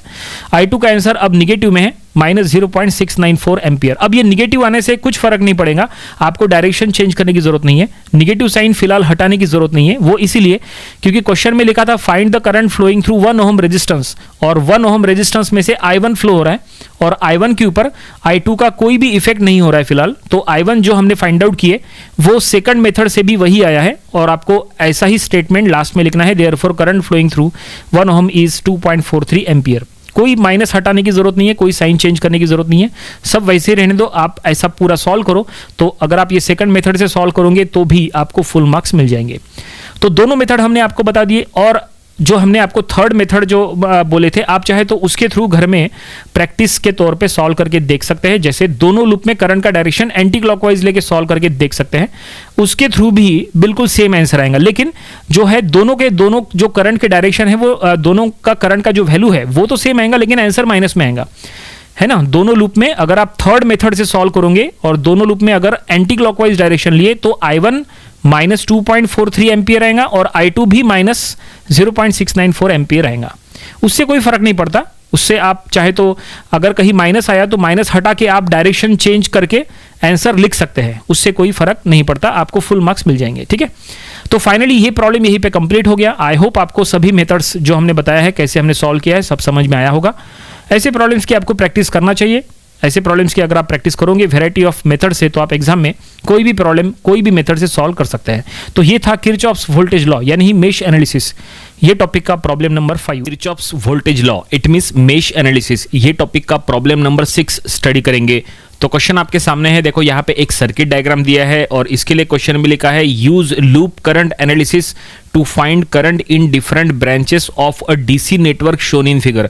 तो यहाँ आप देख सकते हैं यहाँ जो सर्किट दिया है उसमें काफी सारे ब्रांचेस है और सभी को यहाँ पे नेमिंग दिया है, जैसे branch A B, branch B C, branch E F, branch C D वगैरह, है ना। तो ये सभी ब्रांचेस में फ्लो होने वाला करंट हमें फाइंड आउट करना है by mesh analysis, it means by Kirchhoff's voltage law. तो चलो ये प्रॉब्लम हम सॉल्व करेंगे। तो यहाँ दो लूप है, लूप 1 और लूप 2, दोनों लूप में हमने करंट का डायरेक्शन यहाँ ले लिया है क्लॉकवाइज। इसको हम आपको सेकंड मेथड से भी सॉल्व करा के बताते हैं। देखो दो मेथड आज की वीडियो में बताएंगे, दोनों के थ्रू आंसर बिल्कुल सेम टू सेम आएगा। तो सेकंड मेथड में क्या करेंगे, जो सेकंड लूप है उसमें हम एंटी क्लॉकवाइज करंट का डायरेक्शन ले लेंगे। अगर आप प्रॉपर्ली चेक करेंगे पहले मेथड में हम दोनों लूप में क्लॉकवाइज करंट का डायरेक्शन ले रहे हैं, इट मींस दोनों लूप का करंट डायरेक्शन सेम ले रहे हैं। और सेकंड मेथड में हम एक लूप में यानी फर्स्ट लूप में क्लॉकवाइज करंट डायरेक्शन लेंगे और सेकंड लूप में एंटी क्लॉकवाइज करंट डायरेक्शन लेंगे। एग्जाम में आप कोई भी मेथड से सॉल्व कर सकते हैं, कोई दिक्कत नहीं है। या तो आप वोल्टेज सोर्स के करंट का, वोल्टेज सोर्स का प्लस माइनस देख के करंट का डायरेक्शन शो करो, या विदाउट उसको देख के आप ऐसे ही करंट का डायरेक्शन शो किए तो भी चलता है, कोई दिक्कत नहीं है। तो चलो अब इसको सॉल्व करेंगे। दोनों लूप में हमें केवीएल अप्लाई करना है, तो हम यहां लिखेंगे, ऊपर देखो लिखा है अप्लाई केवीएल इन लूप 1। तो लूप 1 में आप देख सकते हैं टोटल कितने एलिमेंट्स है, काउंट करो। लूप 1 में टोटल 5 एलिमेंट्स है। कौन से? तो 10 वोल्ट का वोल्टेज सोर्स है, देन 2 ओहम का रेजिस्टेंस है, 6 ओहम का रेजिस्टेंस है, 6 वोल्ट का वोल्टेज सोर्स है और नीचे 4 ओहम का रेजिस्टेंस है। तो 5 एलिमेंट्स है, इट मीन्स हम पहले लूप में जब केवीएल अप्लाई करेंगे तो 5 टर्म्स वाला इक्वेशन बनेगा। तो सबसे पहले हम वोल्टेज सोर्सेज को लेंगे, बैटरीज को। तो वोल्टेज सोर्स में करंट I1 जो है वो देखो कौन से साइड से एंटर कर रहा है वो आपको चेक करना पड़ेगा। तो लूप 1 में 2 वोल्टेज सोर्सेस है। 10 वोल्ट का वोल्टेज सोर्स, उसमें करंट I1 नेगेटिव साइड से एंटर कर रहा है, तो 10 वोल्ट का वैल्यू इक्वेशन में हम नेगेटिव मिलेंगे। और 6 वोल्ट वोल्टेज सोर्स में करंट I1 पॉजिटिव साइड से एंटर कर रहा है, तो उसका वैल्यू हम पॉजिटिव मिलेंगे। ठीक है, और अब बाकी के जो एलिमेंट्स है उनके अक्रॉस का voltage drop, that is 2 ohm के अक्रॉस का वोल्टेज ड्रॉप हो जाएगा 2 इंटू I1, एंड 4 ओहम के अक्रॉस का वोल्टेज ड्रॉप हम लिख लेंगे, एक मिनट, पहले 4 का लिख लेंगे बाद में 6 का लिखेंगे। 4 ओहम के अक्रॉस का वोल्टेज ड्रॉप 4 इंटू I1, और 6 ओहम के अक्रॉस का वोल्टेज ड्रॉप हो जाएगा 6 इंटू I1 माइनस I2। क्यों? क्योंकि 6 ओहम जो ब्रांच में है वो ब्रांच एक कॉमन ब्रांच है दोनों लूप में, उसमें लेफ्ट साइड से I1 क्लॉकवाइज एंटर कर रहा है और राइट साइड से I2 क्लॉकवाइज एंटर कर रहा है। ऐसे में 6 ओहम में I1 I2 दोनों फ्लो हो रहे हैं और दोनों अपोजिट डायरेक्शन में जा रहे हैं, इसलिए I1 माइनस I2। तो फाइनली हमने लूप 1 में केवीएल अप्लाई किया है, 5 टर्म्स वाला इक्वेशन बन गया। और अब बस ये इक्वेशन को सॉल्व करो तो आपको I1 I2 के फॉर्म में एक साइमल्टेनियस इक्वेशन मिल जाएगा। तो ये ऐसा होगा 12 I1 minus 6 I2 equal to 4। तो ये इक्वेशन को इक्वेशन नंबर 1 देंगे। केवीएल हमने लूप 1 में अप्लाई किए तो हमें एक इक्वेशन मिला। चलो अब लूप 2 में केवीएल अप्लाई करो।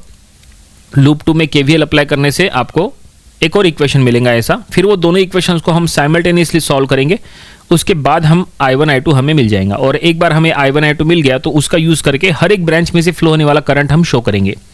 ठीक है, तो चलो सेकंड लूप में देखो हमने करंट का डायरेक्शंस यहाँ पे शो किया है, हमने ब्लू कलर से शो किया है क्लॉकवाइज डायरेक्शन। तो सेकंड लूप में टोटल 5 एलिमेंट्स है। सबसे पहले 6 वोल्ट का वोल्टेज सोर्स, उसमें करंट I2 नेगेटिव साइड से एंटर कर रहा है, इसलिए उसका वैल्यू नेगेटिव में। 2 वोल्ट का वोल्टेज सोर्स, उसमें करंट I2 पॉजिटिव साइड से एंटर कर रहा है, इसलिए उसका वैल्यू पॉजिटिव में। बाकी एलिमेंट्स उनके अक्रॉस का voltage drop 3 into I2 plus 5 into I2 plus 6 I2 minus I1। इस बार I2 माइनस I1 क्योंकि लूप 2 के लिए सॉल्व कर रहे हैं, जो लूप के लिए सॉल्व करते हैं वो लूप का करंट दूसरे लूप के करंट से बड़ा है, ऐसा मान के चलना है। जब हमने लूप 1 के लिए सॉल्व किए थे तो 6 में से फ्लो होने वाला करंट था I1 माइनस I2। इस बार लूप 2 के लिए सॉल्व कर रहे हैं तो 6 में से फ्लो होने वाला करंट होगा I2 माइनस I1। ठीक है, तो दोनों लूप के थ्रू देखो हमने दोनों लूप को सॉल्व किया है और दोनों इक्वेशंस को आप देख सकते हैं दोनों लूप की। इक्वेशन नंबर 1 में दो अननोन है I1 I2, इक्वेशन नंबर 2 में भी दो अननोन है I1 I2, दोनों को आपको साइमल्टेनियसली सॉल्व करना है। सॉल्व करने के लिए या तो आप कैलकुलेटर का यूज करो या तो आप मैनुअली सॉल्व करो। मैनुअली सॉल्व करना है तो सब्स्टिट्यूशन मेथड या एलिमिनेशन मेथड का यूज कर सकते हैं, और अगर आपको एग्जाम में कैलकुलेटर अलाउड है तो आप कैलकुलेटर से भी सॉल्व कर सकते हैं। तो ये हमने सॉल्व कर लिया है और ये हमें I1 I2 मिल चुका है। 0.606 ampere is the value of I1 and 0.545 ampere is the value of I2। ठीक है, आप जो भी मेथड यूज कर रहे हैं, हो सकता है आंसर थोड़ा सा वेरी करे, हल्का सा, बहुत ही हल्का सा, जैसे 0.606 आया है तो हो सकता है आपका 0.605 आया है ना, या 0.607 आए, तो इस तरह से थोड़ा सा कम ज़्यादा हो सकता है, लेकिन I1 I2 मिल चुका है। तो ये हो गया फर्स्ट मेथड। फर्स्ट मेथड से हमने आपको I1 I2 फाइंड आउट करा के दिए। चलो अब सेकंड मेथड से आपको I1 I2 फाइंड आउट करा के बताते हैं। देखते हैं सेकंड मेथड के थ्रू आंसर यही आता है कि नहीं। आंसर तो बिल्कुल यही आएगा, 100% यही आएगा, बस प्लस का माइनस कहीं ना कहीं हो सकता है। कहाँ होगा चलो बताते हैं। सो यहाँ लिखा है सेकंड मेथड। तो देखो यहाँ पे जो ऊपर की स्टेप्स लिखी है ना, सब कुछ सेम रहेगा। देखो जो स्टेप्स करेक्ट रहेंगी, मतलब जो स्टेप में यहाँ पे हम चेंजेस करेंगे उसको हम राइट करेंगे। तो पहला step apply KVL in loop 1, पहला स्टेप ये जो है हमने उसके सामने राइट करे, ये एज इट इज रहेगा। सेकंड स्टेप की तरफ देखो, सेकंड स्टेप में सब कुछ सेम रहेगा, -10 + 6 + 2I1 + 4I1 + 6। अब यहाँ I1 - I2 था ना, तो I1 - I2 की जगह I1 + I2 हो जाएगा, क्योंकि सेकंड मेथड में फर्स्ट लूप में क्लॉकवाइज करंट है और सेकंड लूप में एंटी क्लॉकवाइज करंट है। ऐसे में 6 ओहम जो बीच वाला ब्रांच है उनमें दोनों करंट्स ऐड होके जाएंगे। इसका मतलब जो है, जो कॉमन ब्रांच है, कॉमन ब्रांच में से फ्लो होने वाला करंट I1 + I2 होगा। इसके पहले क्या था, इसके पहले था I1 - I2 या I2 - I1, लेकिन ये मेथड में 6 ओहम में से फ्लो होने वाला करंट हमेशा I1 + I2 रहेगा, चाहे आप लूप 1 के लिए सॉल्व कर रहे हैं या आप लूप 2 के लिए सॉल्व कर रहे हैं। तो देखो फाइनली ये सेकंड स्टेप को भी हमने राइट मार्क करा दिया है, हमने चेंजेस कर लिया है। ब्रैकेट में जहां I1 - I2 था उसको हमने I1 + I2 करे, उसके वजह से इक्वेशन नंबर 1 में थोड़ा सा हमने चेंज कर लिए। इक्वेशन नंबर 1 में जहां माइनस था वहां प्लस हो गया। थर्ड स्टेप भी हमने सामने राइट करा दिए। चलो अब अप्लाई केवीएल इन लूप 2, तो ये स्टेप एज इट इज रहेंगी, इसके सामने हम राइट कर लेंगे। ये देखो राइट कर लिए, और अब उसके नीचे की स्टेप, तो लूप 2 में केवीएल अप्लाई करेंगे तो देखो जो है चेंजेस कहाँ पे होंगे, जहां पे माइनस है वहां प्लस हो जाएगा, और जहां प्लस है मतलब 6 वोल्ट के सामने माइनस था तो -6 था तो वो +6 हो गया, और जो 2 वोल्ट इसके पहले माइनस था वो अब प्लस हो जाएगा, क्योंकि इस बार करंट पॉजिटिव साइड से एंटर कर रहा है 6 वोल्ट वोल्टेज सोर्स में, और निगेटिव साइड से एंटर कर रहा है 2 वोल्ट वोल्टेज सोर्स में, इसलिए पॉजिटिव निगेटिव। बाकी अंदर इक्वेशन में ब्रैकेट के अंदर जहां इसके पहले I2 - I1 था वहां I2 + I1 हो जाएगा, और उसके वजह से इक्वेशन नंबर 2 में हल्का सा चेंज होगा। तो देखो क्या चेंज हुआ, साइन में थोड़ा सा चेंज हो जाएगा। वो चेंज होने के बाद इक्वेशन नंबर 2 आपके सामने बन चुका है। देखो एक मिनट, इसके सामने राइट करने का बाकी है। ये देखो ये हमने राइट कर लिए, ये सभी जिनके सामने हमने राइट करा है इसका मतलब ये मेथड 2 की इक्वेशंस है और ये स्टेप्स है। और अब इक्वेशन नंबर 1 और 2 को जब आप सॉल्व करोगे ना, तो आंसर में डिफरेंस I2 में आएगा, क्योंकि आपने I2 का डायरेक्शन चेंज किए।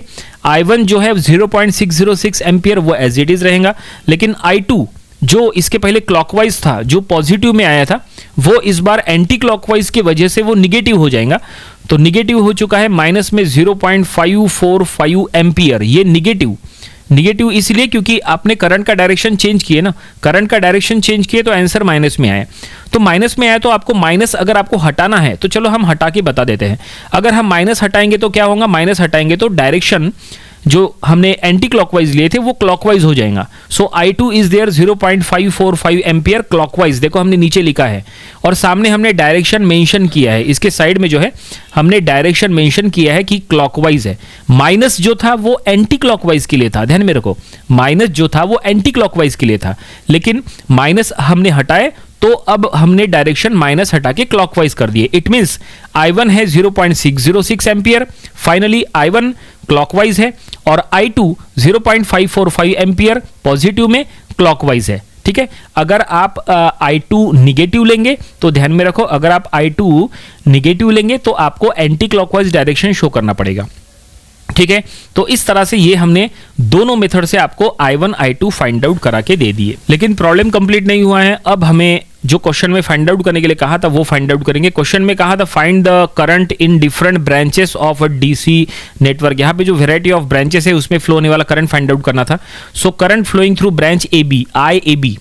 सो इसमें तो लूप 1 का करंट फ्लो होगा 0.606 एम्पियर, और जब वो करंट ब्रांच ए बी में से फ्लो होगा तो इसका डायरेक्शन राइटवर्ड रहेगा। उसके बाद current flowing through branch A F, so वो भी लूप 1 का करंट 0.606 एम्पियर और उसका डायरेक्शन रहेगा अपवर्ड।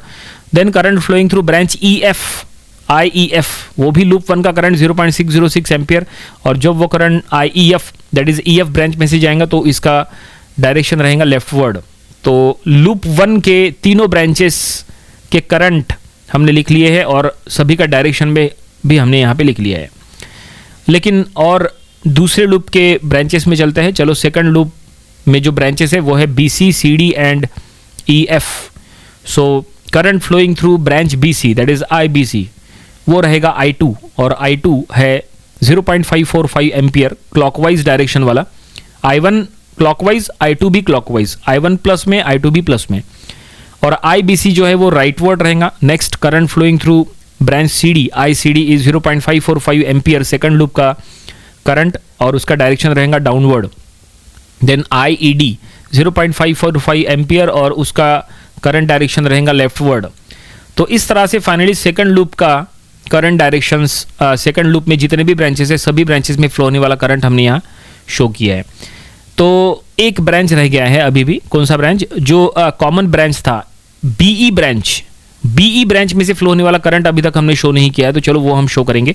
तो ऑब्वियसली बीई ब्रांच जो कॉमन ब्रांच है उसमें दोनों करंट्स फ्लो होंगे, I1 और I2। अब I1 I2 में से I1 बड़ा है, सो हम यहां लिख लेंगे I1 minus I2। Current flowing through branch BE is I1 minus I2 that is 0.606 minus 0.545 ampere. तो इसके थ्रू ये दोनों को सब्सट्रैक्ट करना पड़ेगा, तो आंसर आएगा 0.06, ऐसा कुछ आंसर आएगा। एक मिनट यहाँ कैलकुलेट करने दो। तो 0.06 एम्पियर ऐसा आंसर ये आएगा।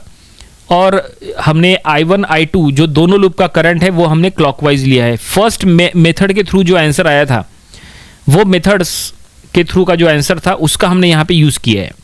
तो ये देखो 0.061 एम्पियर डाउनवर्ड डायरेक्शन के साथ IBE फाइंड आउट कर लिए, current flowing through branch BE which is the common branch. तो फाइनली क्वेश्चन में जो फाइंड आउट करने के लिए कहा था, क्वेश्चन में लिखा था find the current flowing through all the branches, all the different branches due to the that is mesh analysis. तो ये हमने फाइंड आउट कर लिया है, प्रॉब्लम यहीं पे कंप्लीट हो गया है। लेकिन ये मेथड 1 में जो I1 I2 है उसका हमने यूज़ किया है। अगर फॉर एग्जाम्पल आपने अगर मेथड 2 से अगर सॉल्व किए हैं तो मेथड 2 से सॉल्व करने पर सेकंड लूप का जो करंट डायरेक्शन है वो तो ऑब्वियसली आपने एंटी क्लॉकवाइज लिए होंगे, है ना। तो देखो अभी एक्स्ट्रा स्टेप यहाँ पे क्या बता रहे, अगर आपने सेकंड मेथड से सॉल्व किया है तो सेकंड लूप का करंट डायरेक्शन एंटी क्लॉकवाइज है, और अगर आपने मान लो एंटी क्लॉकवाइज होने पर आंसर तो माइनस में आएगा। माइनस में आने के बाद आपने अगर साइन नहीं चेंज किए, अगर आपने डायरेक्शन एज इट इज रख के ही अगर आपने सॉल्व किए तो current flowing through branch BE हो जाएगा I1 प्लस I2। तो वैल्यूज अगर आप पुट करोगे I1 प्लस I2 यानी 0.606 प्लस माइनस ऑफ 0.545, तो आंसर फिर भी वही आएगा 0.061 एम्पियर। तो ठीक है, तो आप बोलने का मतलब यह है कि इनडायरेक्टली आप कोई भी मेथड से सॉल्व करो, या तो दोनों लूप में करंट डायरेक्शन क्लॉकवाइज लो, या तो दोनों लूप में करंट डायरेक्शन एंटी क्लॉकवाइज लो, या तो एक क्लॉकवाइज एक एंटी क्लॉकवाइज लो। चॉइस पूरी आपकी है, आप वेराइटी ऑफ मेथड से सॉल्व करके देखो प्रॉब्लम्स को, आंसर देखना हमेशा सेम आता है। बस डायरेक्शंस के ऊपर ध्यान देना और प्लस माइनस की तरफ ध्यान देना, क्योंकि वही सबसे इंपॉर्टेंट है जिसकी वजह से नंबर ऑफ स्टूडेंट्स कंफ्यूज होते हैं।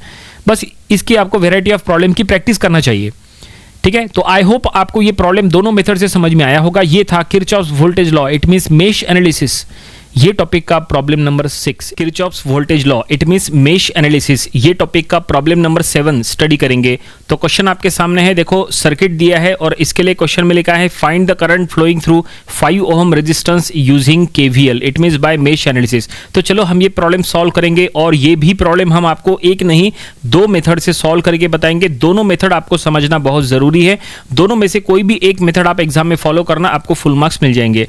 तो देखिए यहाँ पे एक एक मेथड हम आपको बताएंगे। तो सर्किट की तरफ आप पहले ध्यान दो। सर्किट में दो लूप है। लूप 1 में हम यहाँ पे क्लॉकवाइज करंट डायरेक्शन लेंगे और लूप 2 में भी हम क्लॉकवाइज करंट डायरेक्शन लेंगे। लूप 1 का करंट I1, लूप 2 का करंट I2, दोनों लूप में हमने क्लॉकवाइज करंट डायरेक्शन लिए हैं। ठीक है, ये इसके थ्रू हम सॉल्व करेंगे तो वो रहेगा मेथड 1।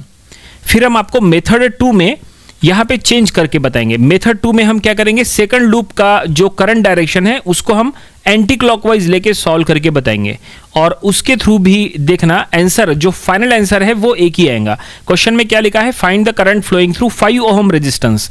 दोनों मेथड में हम आपको 5 ओम रेजिस्टेंस में से फ्लो होने वाला करंट फाइंड आउट करके बताएंगे। फाइनल आंसर एक ही आएगा, ये आप ध्यान में रखना। ठीक है, तो चलो ऊपर वाला जो सर्किट है वो मेथड 1 का है। तो देखो मेथड 1 हमने सॉल्व करना स्टार्ट किया है। तो हम सबसे पहले लिख लेंगे अप्लाई केवीएल इन लूप 1। तो लूप 1 में केवीएल अप्लाई कर रहे हैं। देखो ऊपर वाला जो सर्किट है उसकी तरफ आप ध्यान दो। तो लूप 1 में सबसे पहले चेक करो करंट I1 जो बैटरी है 12 वोल्ट की वोल्टेज सोर्स की जो बैटरी है उसमें करंट I1 कौन से साइड से एंटर कर रहा है, तो करंट I1 निगेटिव साइड से एंटर कर रहा है। तो क्या करो, वोल्टेज सोर्स का वैल्यू जो है वो निगेटिव में लो, यानी -12। ठीक है, और बाकी जो लूप के एलिमेंट्स है वो सब प्लस में रहेंगे। सभी के अक्रॉस का वोल्टेज ड्रॉप हम लिख लेंगे। 3 के अक्रॉस का वोल्टेज ड्रॉप 3 इंटू I1 और 5 के अक्रॉस का voltage drop 5 into I1 minus I2। अब I1 माइनस I2 क्यों हुआ, क्योंकि 5 ओहम का जो ब्रांच है वो कॉमन ब्रांच है दोनों लूप के लिए। ठीक है, लूप 1 का करंट 5 में ऊपर से एंटर कर रहा है और लूप 2 का करंट 5 में नीचे से एंटर कर रहा है। इसका मतलब 5 में से फ्लो होने वाला करंट I1 भी है और I2 भी है और दोनों अपोजिट डायरेक्शन में जा रहे हैं, इसलिए I1 माइनस I2।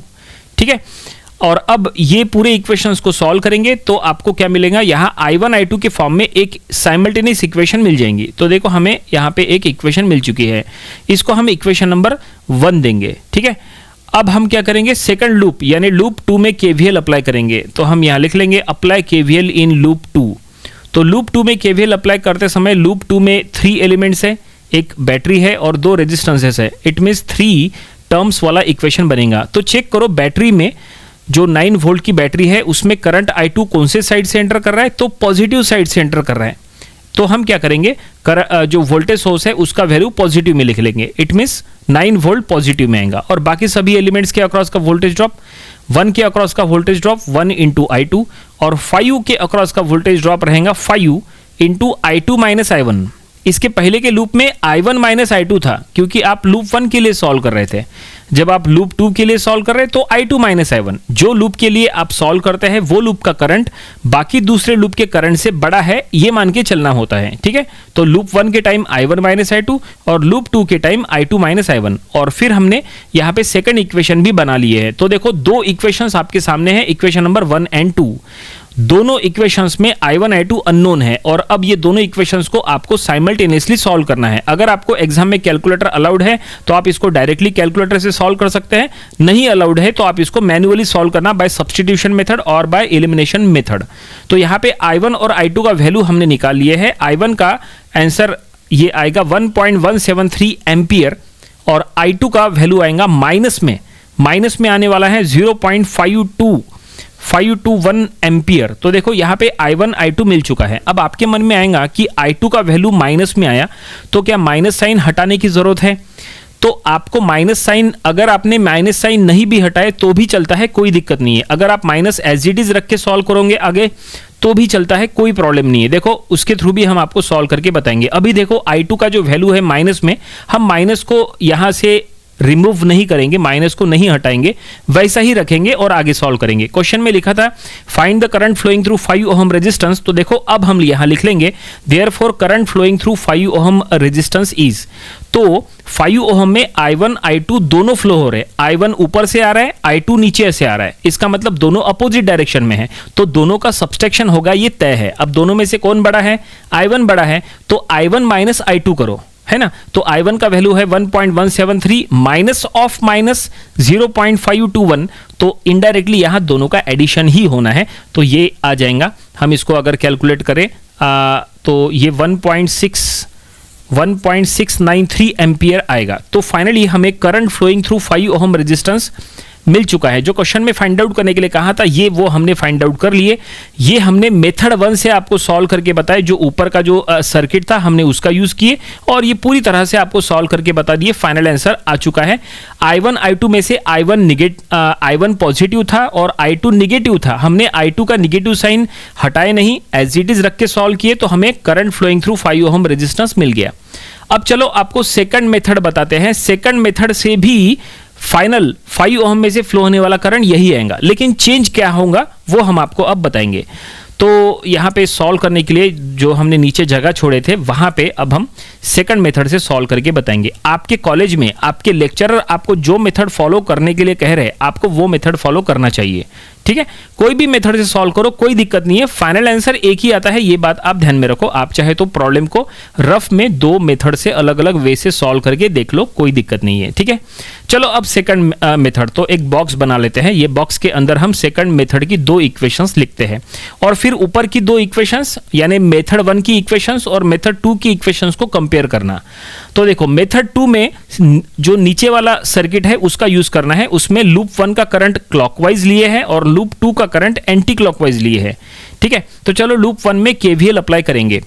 तो यहां पे क्लॉकवाइज एंटी क्लॉकवाइज के वजह से क्या होगा, जो बीच में जो 5 ओम का रेजिस्टेंस है ना उसमें से दोनों करंट एंटर करेंगे, मतलब दोनों का यहां पे एडिशन होगा। देखो यहां लिख के बताते हैं, apply KVL in loop 1।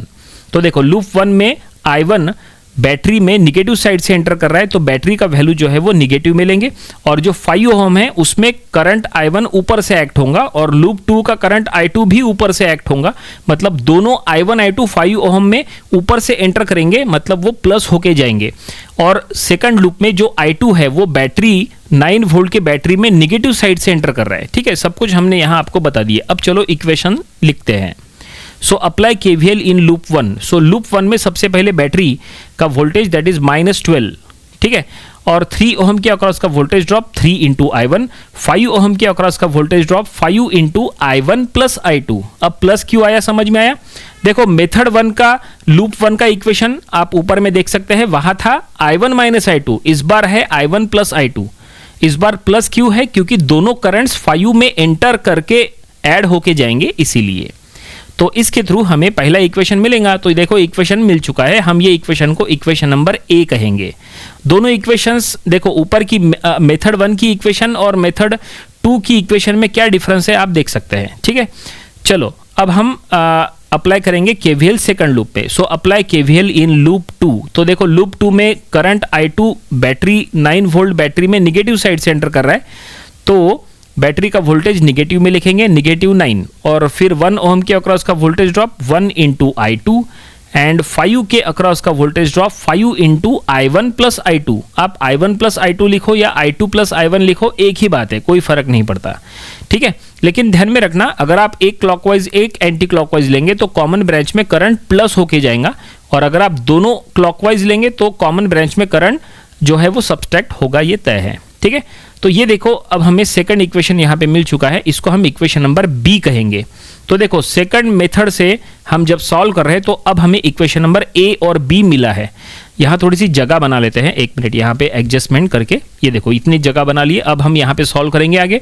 So from equation A and B, जैसा हमने इसके पहले फ्रॉम इक्वेशन नंबर 1 एंड 2 से I1 I2 निकाले थे, बिल्कुल उसी तरह से यहाँ पे भी from equation number A and B I1 I2 यहाँ पे भी मिलेगा, बिल्कुल सेम वैल्यू मिलेंगी, लेकिन थोड़ा सा चेंज कहाँ पे होगा। देखो I1 का वैल्यू तो वही रहेगा 1.173 एम्पियर, लेकिन I2 का वैल्यू इस बार पॉजिटिव में आएगा 0.521 एम्पियर। इसके पहले I2 निगेटिव में था, हमने निगेटिव को रिमूव नहीं किए थे, एज इट इज रख के सॉल्व किए थे, ठीक है। यहाँ पे I1 तो वही मिला, I2 इस बार पॉजिटिव मिला। चलो आगे बढ़ते हैं और हमें 5 ओम में से फ्लो होने वाला करंट फाइंड आउट करना है, तो हम यहाँ लिख लेंगे therefore current flowing through 5 ohm resistance is. अब हमें बताओ ये जो सेकंड मेथड में जो हम सॉल्व कर रहे हैं उसमें 5 ओम में से फ्लो होने वाला करंट क्या है, वो है I1 प्लस I2।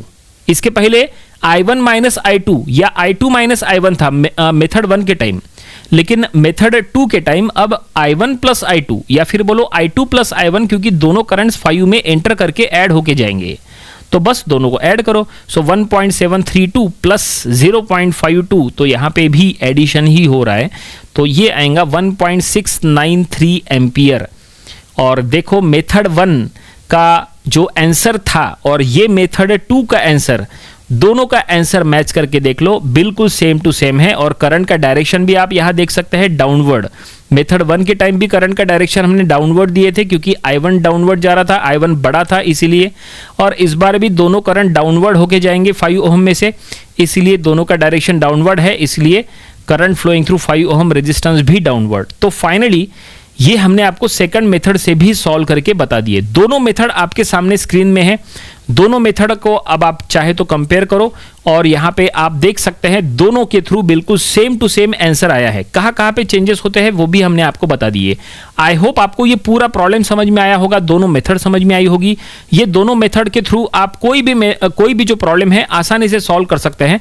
ठीक है, एग्जाम में कौन सा मेथड फॉलो करना ये चॉइस आपकी है। ठीक है, तो ये प्रॉब्लम यहां पे कंप्लीट हो गया। तो ये था किरचॉफ्स वोल्टेज लॉ, ये टॉपिक का problem number 7, Kirchhoff's voltage law it means mesh analysis. ये टॉपिक का 8th प्रॉब्लम स्टडी करेंगे। तो क्वेश्चन आपके सामने है, देखो एक सर्किट डायग्राम दिया है और इसके लिए क्वेश्चन में लिखा है find the currents I1, I2, I3 flowing through the circuit using KVL it means by Kirchhoff's voltage law. तो चलो हम ये प्रॉब्लम सॉल्व करेंगे। और ये प्रॉब्लम सॉल्व करते समय अगर आप सर्किट में प्रॉपरली चेक करेंगे तो ऑलरेडी यहाँ पे करंट्स का डायरेक्शन भी दिया है और करंट्स का नेमिंग भी दिया है। तो यहाँ पे आपको कोई दूसरा मेथड यूज करने की जरूरत नहीं है। इट मींस कोई दूसरा डायरेक्शन वगैरह आपको लेने की जरूरत नहीं है। जो डायरेक्शन दिया है आपको उसी के अकॉर्डिंग सॉल्व करना है। तो देखो लूप 1 में हमने क्लॉकवाइज करंट डायरेक्शन लिया है I1 और सेकंड लूप में हमने एंटी क्लॉकवाइज करंट डायरेक्शन लिया है I2। ठीक है, हम सबसे पहले I1 I2 फाइंड आउट करेंगे और फिर वो दोनों को ऐड करके हमें I3 मिल जाएगा। तो चलो दोनों लूप में KVL अप्लाई करेंगे। तो हम यहां लिख लेंगे अप्लाई KVL इन लूप 1। तो लूप 1 में KVL अप्लाई करेंगे तो देखो लूप 1 में कितने एलिमेंट्स है, 3 एलिमेंट्स है। सबसे पहले है बैटरी, तो चेक करो कि बैटरी में करंट I1 कौन से साइड से एंटर कर रहा है। तो करंट I1 जो है वो बैटरी में नेगेटिव साइड से एंटर कर रहा है, यानी नीचे से एंटर कर रहा है। तो जो बैटरी का जो वोल्टेज सोर्स है उसका वैल्यू हमने लिखे हैं नेगेटिव में, दैट इज -6। उसके बाद 120 के अक्रॉस का वोल्टेज ड्रॉप हो जाएगा 120 इंटू I1 और 200 ओम के अक्रॉस का वोल्टेज ड्रॉप हो जाएगा 200 इंटू I1 प्लस I2। क्योंकि जो 200 बीच में है यानी जो R3 है उसमें से I1 और I2 दोनों ऐड होके जाएंगे और उसका नाम I3 हो जाएगा। देखो यहां पे हम लिख लेंगे कि फ्रॉम द सर्किट या फिर here I3 is equal to I1 plus I2। क्योंकि I1 क्लॉकवाइज है, I2 एंटी क्लॉकवाइज है, तो दोनों ऐड होके R3 यानी थर्ड रेजिस्टेंस जो है 200 ओम वाला उसमें से ऐड होके जाएगा, यानी I3 is equal to I1 plus I2 ऐसा होना तय है। ठीक है, तो हमने फर्स्ट लूप में KVL अप्लाई किए तो हमें इक्वेशन जो मिला है बस उसको हम यहां पे प्रॉपर्ली सेट कर लेंगे। I1 I2 के फॉर्म में साइमल्टेनियस इक्वेशन बना देंगे। तो इक्वेशन बन रहा है 320 I1 plus 200 I2 equal to 6। तो ये फर्स्ट लूप में KVL अप्लाई किए तो हमें ये इक्वेशन मिला, हम इसको इक्वेशन नंबर 1 कहेंगे। बिल्कुल सेम ऐसा ही अब हम सेकंड लूप में KVL अप्लाई करेंगे। तो हम यहां लिख लेंगे अप्लाई KVL इन लूप 2। तो लूप 2 में भी 3 एलिमेंट्स है। लूप 2 में करंट I2 जो है वो बैटरी में निगेटिव साइड से एंटर कर रहा है, तो बैटरी का जो वोल्टेज है वो हम निगेटिव में लिखेंगे -12। और बाकी जो रेजिस्टेंसेस है R2 R3 उनके अक्रॉस का वोल्टेज ड्रॉप हम लिख लेंगे। सो R2 यानी 240 ओम के अक्रॉस का voltage drop 240 into I2 and R3 यानी 200 ओम के अक्रॉस का voltage drop 200 into I1 plus I2। ठीक है, और अब यहां से हम सेकंड इक्वेशन बना सकते हैं और ये साइमल्टेनियस इक्वेशन मिलेंगी 200 I1 plus 440 I2 equal to 12। ये देखिए इक्वेशन बन गया, इसको हम इक्वेशन नंबर 2 देंगे।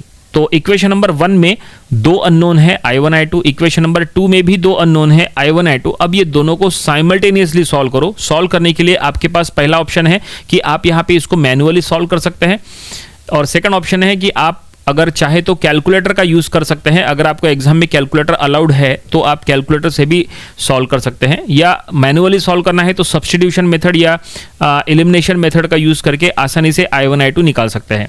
सो I1 का वैल्यू देखो यहाँ पे क्या मिल रहा है। I1 का वैल्यू हम यहाँ पे लिख लेंगे, ये जो हमने निकाले हैं 2.38 इंटू 10⁻³ एम्पियर। ठीक है, इंटू 10⁻³ के फॉर्म में आया है और I2 है 0.02619 एम्पियर।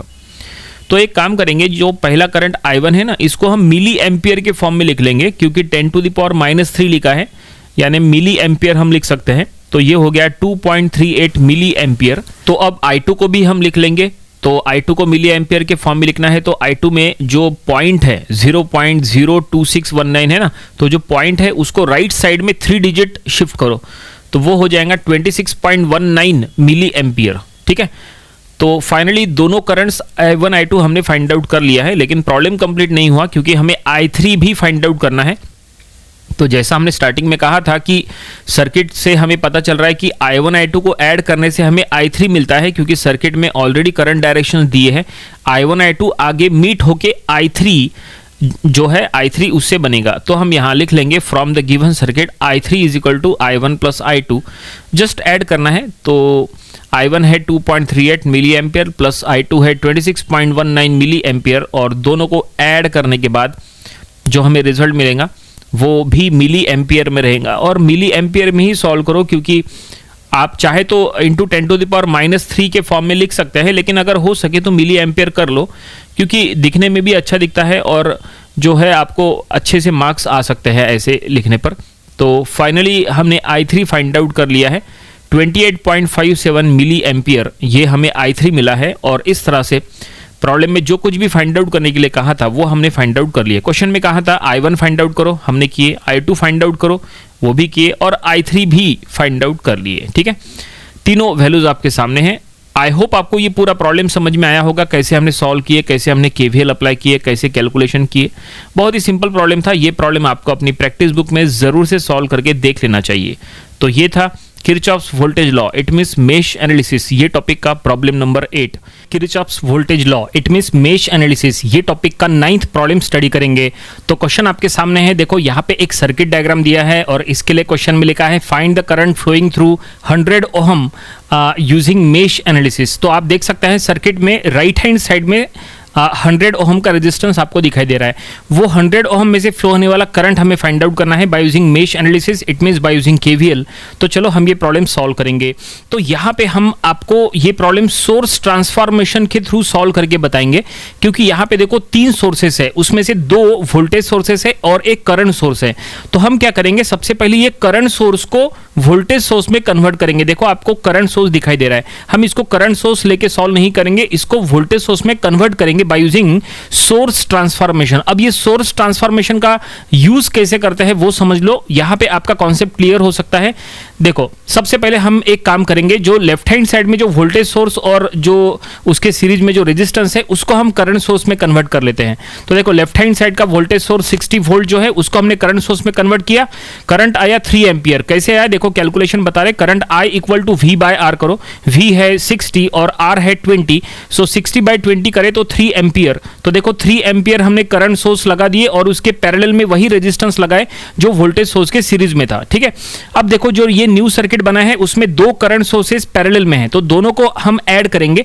3 एम्पियर और 1 एम्पियर का पैरेलल अगर है तो उनका एडिशन हो जाएगा 4 एम्पियर। तो देखो न्यू सर्किट आपके सामने, बाकी सब कुछ एज इट इज है, सिर्फ जो करंट सोर्सेस है उनको हमने पैरेलली यहाँ पे ऐड किया है, क्योंकि उनको पैरेलली ऐड किया जा सकता है, वो हो गया 4 एम्पियर। अब देखो नेक्स्ट सर्किट हम ड्रॉ करेंगे, उसमें हम क्या करेंगे, ये करंट सोर्स 4 एम्पियर के करंट सोर्स को वोल्टेज सोर्स में कन्वर्ट करेंगे। तो देखो वोल्टेज सोर्स का प्लस ऊपर रहेगा, माइनस नीचे रहेगा, और वोल्टेज सोर्स के सीरीज में वही रेजिस्टेंस जाएगा जो करंट सोर्स के पैरेलल में था। ठीक है, और वोल्टेज सोर्स का वैल्यू अगर फाइंड आउट करना है तो फाइंड आउट करने के लिए formula V equal to IR, यानी 4 × 20 जो उसके पैरेलल में है। तो 4 × 20 करने के बाद 80 वोल्ट आएगा। तो देखो हमने जो नेक्स्ट सर्किट ड्रॉ किया है उसकी तरफ आप ध्यान दो, उसमें हमने वोल्टेज सोर्स शो किया है, 80 वोल्ट का वोल्टेज वहां लिखा है और उसके सीरीज में 20 ओम का रेजिस्टेंस, और आप देख सकते हैं ये सर्किट आपके सामने है। अब आप यहां पे KVL अप्लाई करेंगे, लेकिन हम एक काम करेंगे, इसको थोड़ा और सॉल्व करेंगे। हम क्या करेंगे, ये पहले लूप में जो 20 ओम 30 ओम सीरीज में है उनको हम सीरीज में अगर है तो उनको हम ऐड कर लेंगे, 50 ओम हो जाएगा। तो ये देखिए अब ये फाइनल सर्किट है। अब ये फाइनल सर्किट, ये लास्ट सर्किट जो करंट सोर्स था वो करंट सोर्स को हमने हटा दिए है बाय यूजिंग सोर्स ट्रांसफॉर्मेशन, हमने उसको कन्वर्ट किया है वोल्टेज सोर्स में, और ये फाइनल अब सर्किट बनके तैयार है। अब ये जो सर्किट है इसमें हम KVL अप्लाई करेंगे और 100 ओम में से फ्लो होने वाला करंट फाइंड आउट करेंगे। ठीक है, आई होप आपको ये इतनी स्टेप समझ में आई होगी। ये हमने सोर्स ट्रांसफॉर्मेशन का यूज करके यहाँ पे इतना रिड्यूस किया है, ये काफी इंपॉर्टेंट था। तो चलो अब ये सर्किट हम अलग से ले लेंगे और यहाँ पे हम केवीएल अप्लाई करेंगे। यहाँ पे दो लूप है, दोनों लूप में हम करंट का डायरेक्शन हम यहाँ ले लेंगे, ठीक है। दोनों लूप में करंट का डायरेक्शन हम यहाँ क्लॉकवाइज लेंगे, ठीक है। लूप 1 में क्लॉकवाइज करंट I1, लूप 2 में भी क्लॉकवाइज करंट I2, ठीक है। इसके पहले हमने जो 8 प्रॉब्लम्स लिए थे वहाँ पे हमने आपको एक इसमें क्लॉकवाइज एक इसमें एंटी क्लॉकवाइज लेके सॉल्व करा के बताए थे, ठीक है। आप यहाँ पे भी कर सकते हैं, दोनों लूप में क्लॉकवाइज लेना कंपलसरी नहीं है, आप चाहे तो एक क्लॉकवाइज लो एक एंटी क्लॉकवाइज लो, कोई फर्क नहीं पड़ता, आंसर एक ही आता है, ठीक है। तो हमने यहाँ पे दोनों लूप में क्लॉकवाइज लिया है करंट का डायरेक्शन, और अब हमने यहाँ लिखा है अप्लाई केवीएल इन लूप 1। तो देखो लूप 1 में हम केवीएल अप्लाई कर रहे हैं। लूप 1 में 4 एलिमेंट्स है। सबसे पहले हम वोल्टेज सोर्स को लेंगे। देखो वोल्टेज सोर्स में करंट I1 निगेटिव साइड से एंटर कर रहा है, तो वोल्टेज सोर्स का वैल्यू हमने लिखे निगेटिव में, ठीक है। उसके बाद 50 ओहम के अक्रॉस का voltage drop 50 into I1 plus 60 ohm के अक्रॉस का voltage drop 60 into I1 minus I2, क्योंकि 60 एक कॉमन ब्रांच है, दोनों करंट्स फ्लो होंगे।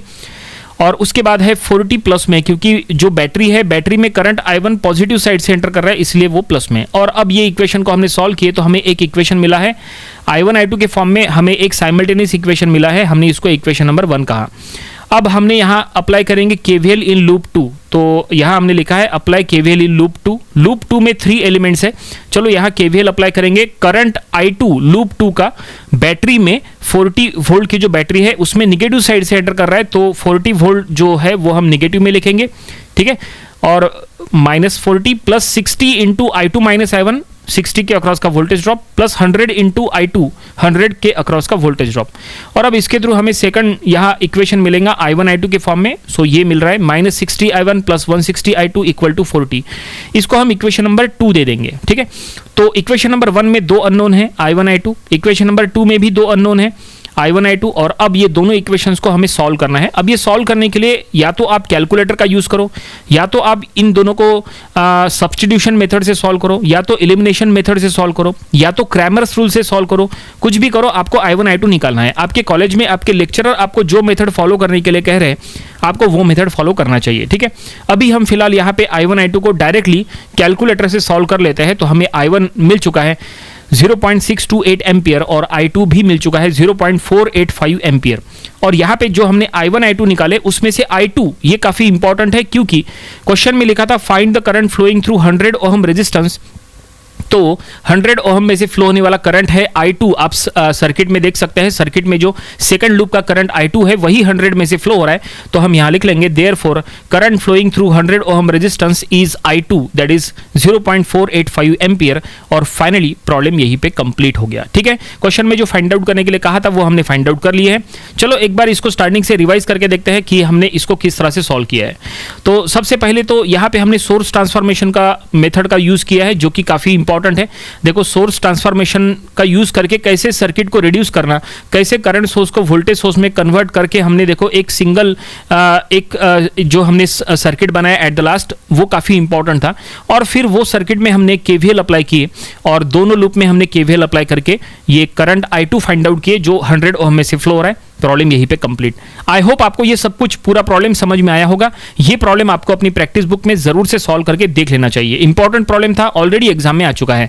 तो ये था Kirchhoff's voltage law, it means mesh analysis. ये टॉपिक का problem number 9 Kirchhoff's voltage law यानी मेश एनालिसिस, ये टॉपिक का प्रॉब्लम नंबर 10 स्टडी करेंगे। तो क्वेश्चन आपके सामने है, देखो सर्किट डायग्राम दिया है, इसके लिए क्वेश्चन में लिखा है find the current flowing through 6 ohm resistance for the circuit shown using KVL. तो चलो हम ये प्रॉब्लम सॉल्व करेंगे और ये प्रॉब्लम हम आपको एक नहीं 2 मेथड से सॉल्व करके बताएंगे। दोनों मेथड समझना बहुत ज्यादा जरूरी है, इससे आपका फुल कॉन्सेप्ट क्लियर हो जाएगा। जो भी डाउट्स वगैरह है सब आपके क्लियर हो जाएंगे। तो मेथड 1 में हम क्या करेंगे, यहाँ पे आप देख सकते हैं सर्किट में 2 लूप है। तो मेथड 1 में क्या करेंगे, दोनों लूप में करंट का डायरेक्शन क्लॉकवाइज लेंगे, ठीक है, और उसके थ्रू आपको पूरा प्रॉब्लम सॉल्व करके बताएंगे। फिर मेथड 2 में क्या करेंगे, मेथड 2 में हम एक लूप में करंट का डायरेक्शन क्लॉकवाइज रखेंगे, दूसरे लूप में करंट का डायरेक्शन एंटी क्लॉकवाइज लेंगे और उसके थ्रू भी सॉल्व करके बताएंगे। आंसर देखना दोनों के थ्रू सेम आएगा। अगर आपका इसमें कुछ भी कंफ्यूजन है तो यहाँ पे वो क्लियर होने वाला है, तो पूरा वीडियो देखिए। तो देखो हमने ऊपर लिखा है मेथड 1 और अब हमने यहाँ लिखा है अप्लाई केवीएल इन लूप 1। तो लूप 1 में केवीएल अप्लाई करेंगे। तो आप देख सकते हैं दोनों लूप में हमने करंट का डायरेक्शन I1 I2 ले लिए क्लॉकवाइज। अब ये क्लॉकवाइज लेने की वजह से क्या हुआ, जो बीच में जो ब्रांच है 6 ओम वाला जिसमें हमें करंट फाइंड आउट करना है, 6 ओम वाले ब्रांच में I1 भी फ्लो होगा I2 भी फ्लो होगा, लेकिन I1 जो है वो डाउनवर्ड डायरेक्शन के साथ फ्लो होगा, जबकि I2 जो है वो अपवर्ड डायरेक्शन के साथ फ्लो होगा।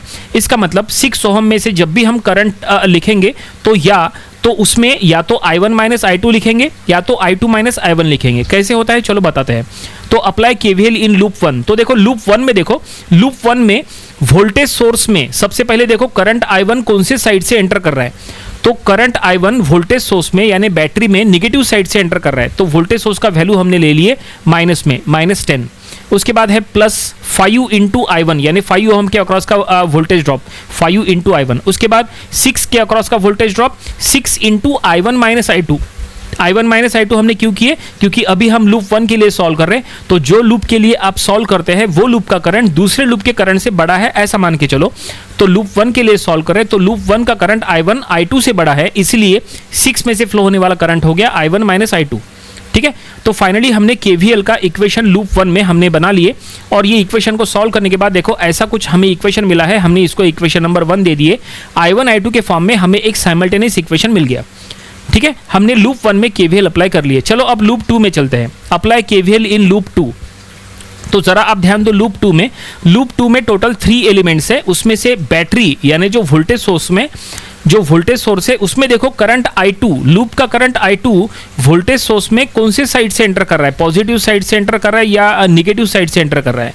तो आप चेक कर सकते हैं जो I2 है वो वोल्टेज सोर्स में 8 वोल्ट वोल्टेज सोर्स में पॉजिटिव साइड से करंट I2 एंटर कर रहा है। तो क्या करो, KVL की इक्वेशन में 8 वोल्ट जो है वो पॉजिटिव में लिखो। हमेशा ध्यान में रखो, वोल्टेज सोर्स में करंट पॉजिटिव साइड से एंटर कर रहा है तो वोल्टेज सोर्स का वैल्यू पॉजिटिव में लिखो, और अगर करंट वोल्टेज सोर्स में निगेटिव साइड से एंटर कर रहा है तो वोल्टेज सोर्स का वैल्यू निगेटिव में लिखो। ये बहुत आसान तरीका है, और बाकी सभी एलिमेंट्स प्लस में आएंगे।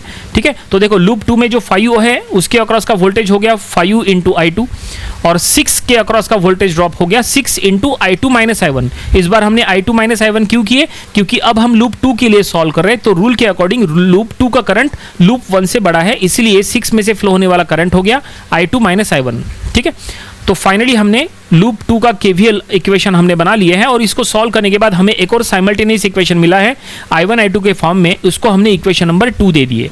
अब आप देखो इक्वेशन नंबर 1 में 2 अननोन है I1 I2, इक्वेशन नंबर 2 में भी 2 अननोन है I1 I2। अब क्या करो, ये दोनों को सॉल्व करो। अब ये दोनों को सॉल्व करने के लिए आपके पास 2 ऑप्शंस है, या तो आप मैन्युअली सॉल्व करो या तो आप कैलकुलेटर का यूज करके सॉल्व करो। अगर आपको मैन्युअली सॉल्व करना है तो आप इसको सब्स्टिट्यूशन मेथड से या एलिमिनेशन मेथड से सॉल्व कर सकते हैं, लेकिन अगर आपको कैलकुलेटर का अगर यूज करना है, अगर आपके एग्जाम में कैलकुलेटर अलाउड है तो आप कैलकुलेटर का यूज कर सकते हैं, और कैलकुलेटर के थ्रू अगर आप सॉल्व करोगे तो आपको जल्दी से I1 I2 मिल जाएगा। कैलकुलेटर में साइमल्टेनियस इक्वेशन सॉल्व करने का ऑप्शन होता है। ठीक है, तो हमने फिलहाल यहाँ पे सॉल्व कर लिया है, और I1 और I2 जो हमें मिला है वो हम यहाँ पे लिख लेंगे। I1 मिला है 0.729 एम्पियर, और I2 देखो अब क्या मिल रहा है, I2 हमें मिला है माइनस में 0.329 एम्पियर। अब देखो माइनस में है तो माइनस हटाने की जरूरत नहीं है। ठीक है, डायरेक्शन चेंज करने की जरूरत नहीं है। नंबर ऑफ स्टूडेंट्स को हमने देखा है कि वो कंफ्यूज होते हैं, माइनस आने के बाद वो क्या करते हैं, माइनस साइन को वहां से हटा देते हैं और करंट का डायरेक्शन भी चेंज कर देते हैं। कोई ज़रूरत नहीं फिलहाल माइनस हटाने की, करंट का डायरेक्शन चेंज करने की कोई ज़रूरत नहीं है। आप ये माइनस के साथ ही लेके आगे सॉल्व करो, आपका देखना आंसर बिल्कुल करेक्ट आएगा। तो फाइनली हमने I1 I2 फाइंड आउट कर लिया है, और अब चलो finally current flowing through 6 ohm का यहाँ पे इक्वेशन लिखते हैं। So therefore current flowing through 6 ohm is equal to, देखो क्या लिखा है, I 6 ohm is equal to, तो 6 ओहम में से I1 I2 दोनों फ्लो हो रहे, दोनों अपोजिट डायरेक्शन में फ्लो हो रहे, मतलब दोनों में सब्सट्रैक्शन होना तय है। अब दोनों में से कौन सा वैल्यू बड़ा है, तो I1 का वैल्यू बड़ा है, तो बड़े में से छोटा माइनस करो, यानी I1 बड़ा है इसलिए I1 माइनस I2। ठीक है, तो देखो I1 माइनस I2 करते समय I1 है 0.729 माइनस ऑफ माइनस 0.329। यहाँ माइनस ऑफ माइनस काफ़ी इंपॉर्टेंट है, क्योंकि I2 का वैल्यू माइनस में था तो माइनस के साथ पुटअप करो। ठीक है, और अब यहाँ पे माइनस ऑफ माइनस होने की वजह से वहाँ पे एडिशन हो जाएगा, तो finally 0.729 plus 0.329, so current flowing through 6 ohm resistance हमें मिलने वाला है 1.058 एम्पियर। तो फाइनली क्वेश्चन में जो फाइंड आउट करने के लिए कहा था वो हमने फाइंड आउट कर लिया। क्वेश्चन में कहा था find the current flowing through 6 ohm resistance, तो ये 6 ओहम रेजिस्टेंस में से फ्लो होने वाला करंट हमें मिल चुका है 1.058 एम्पियर। प्रॉब्लम यहीं पे कंप्लीट हो गया। अगर आप एग्जाम में ऐसा पूरा सॉल्व करोगे आपको फुल मार्क्स मिल जाएंगे। ठीक है, तो ये हो गया मेथड 1। चलो अब आपको मेथड 2 से सॉल्व करके बताते हैं, सेम आंसर आएगा। 6 ओम में से फ्लो होने वाला करंट सेम आएगा, बस कुछ कुछ चेंजेस यहाँ पे होना है। जहाँ जहाँ पे चेंजेस होंगे हम वहाँ पे चेंजेस करके लिख लेंगे और एरो के थ्रू आपको बताएंगे कि हम कहाँ कहाँ पे चेंज करने वाले।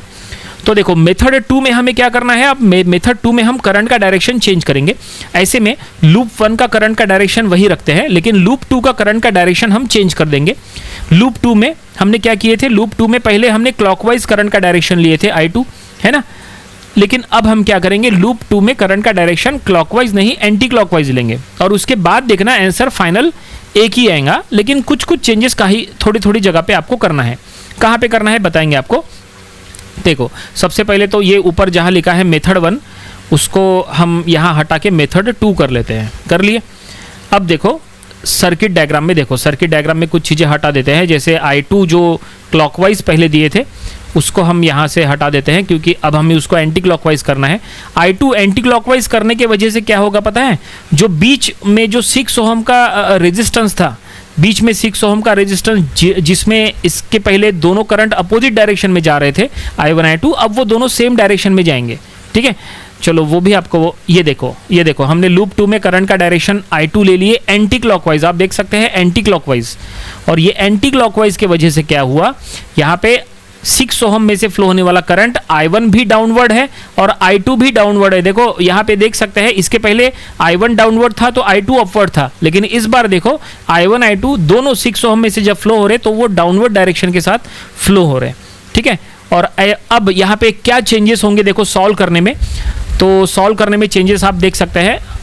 पहली स्टेप वही रहेंगी, अप्लाई KVL इन लूप 1, लेकिन लूप 1 का जो इक्वेशन है वो -10 + 5I1 + 6, इसके पहले था I1 - I2, अब वो चेंज हो जाएगा, I1 - I2 नहीं, अब रहेगा I1 + I2, क्योंकि दोनों करंट प्लस होके, दोनों करंट I1 I2 दोनों करंट प्लस होके वो 6 ओम में से फ्लो हो रहे। ठीक है, तो चेंज कहाँ कहाँ पे करना है, जहाँ पे इसके पहले I1 - I2 लिखे थे या I2 - I1 लिखे थे वो चेंज हो जाएगा। देखो हमने लिखा है चेंज करके, और वो प्लस हो जाएंगे, यानी I1 + I2 लिखो या I2 + I1 लिखो, एक ही बात है। ठीक है, और कहाँ पे चेंज होगा, देखो अप्लाई KVL इन लूप 2 का जो इक्वेशन जहाँ पे स्टार्ट हो रहा है, देखो चेंज लूप 2 का जो KVL का इक्वेशन जहाँ स्टार्ट हो रहा है वहाँ पे देखो 8 प्लस में था, है ना, वो माइनस हो जाएगा अब, क्योंकि इसके पहले बैटरी 8 वोल्ट में करंट I2 इसके पहले पॉजिटिव साइड से एंटर कर रहा था ना, लेकिन इस बार मेथड 2 में करंट I2 जो है वो बैटरी 8 वोल्ट में नेगेटिव साइड से एंटर कर रहा है, इसलिए वहाँ पे माइनस हो जाएगा। ठीक है, तो कहाँ कहाँ पे चेंज हो जाएंगे वो हमने आपको बता दिए, मेन चेंजेस आपको बता दिए। देखो जो ब्रैकेट आप देख सकते हैं, ब्रैकेट में हमने I1 + I2 करे लूप 1 की इक्वेशन में, और लूप 2 की इक्वेशन में भी हमने I1 + I2 करे। 6 ओम में से फ्लो होने वाला करंट ऑलवेज I1 + I2 रहेगा अब। और 8 देखो apply KVL in loop 2, loop 2 वाला जो इक्वेशन है उसमें 8 वोल्ट बैटरी के 8 वोल्ट के सामने 8 के सामने माइनस लगा दिए, क्योंकि करंट I2 इस बार नेगेटिव साइड से एंटर कर रहा है वोल्टेज सोर्स में, इसलिए बाकी उसके अकॉर्डिंग आपको चेंजेस करने पड़ेंगे। देखो सॉल्व करने में क्या क्या चेंजेस है, जहाँ माइनस है वहाँ प्लस हो जाएगा, है ना, इसके पहले जहाँ -6 I2 था वहाँ +6 I2 हो गया, -6 I1 था वहाँ +6 I1 हो गया। ठीक है ना, और ऐसी दो इक्वेशंस फिर से बन जाएंगी, इक्वेशन बन चुकी है। ठीक है ना, इक्वेशन नंबर 2 में देखो राइट साइड में -8 था पहले, अभी वो +8 हो गया। और अब यहाँ पे कैलकुलेटर में अगर आप सॉल्व करोगे तो आंसर में कहाँ चेंज होगा, I1 और I2 आंसर वही आएगा, इसके पहले I2 माइनस था, इस बार I2 प्लस में आएगा। ठीक है, और I2 प्लस में आएगा तो देखो चेंजेस क्या हो रहे हैं, करंट फ्लोइंग थ्रू 6 ओम हो जाएगा I1 + I2, और आंसर वही आएगा। देखो सॉल्व करके आपको दे रहे, देखो राइट साइड में आप देख सकते हैं, इसके पहले के स्टेप में क्या था, इसके पहले के स्टेप में था current flowing through 6 ohm is I1 - I2, I1 बड़ा था I2 छोटा था। ठीक है ना, लेकिन इस बार I1 + I2, I1 और I2 दोनों को जस्ट ऐड करना है, तो हमने ऐड कर लिए 0.729 + 0.329, आंसर फिर से वही आया है 1.058 एम्पियर।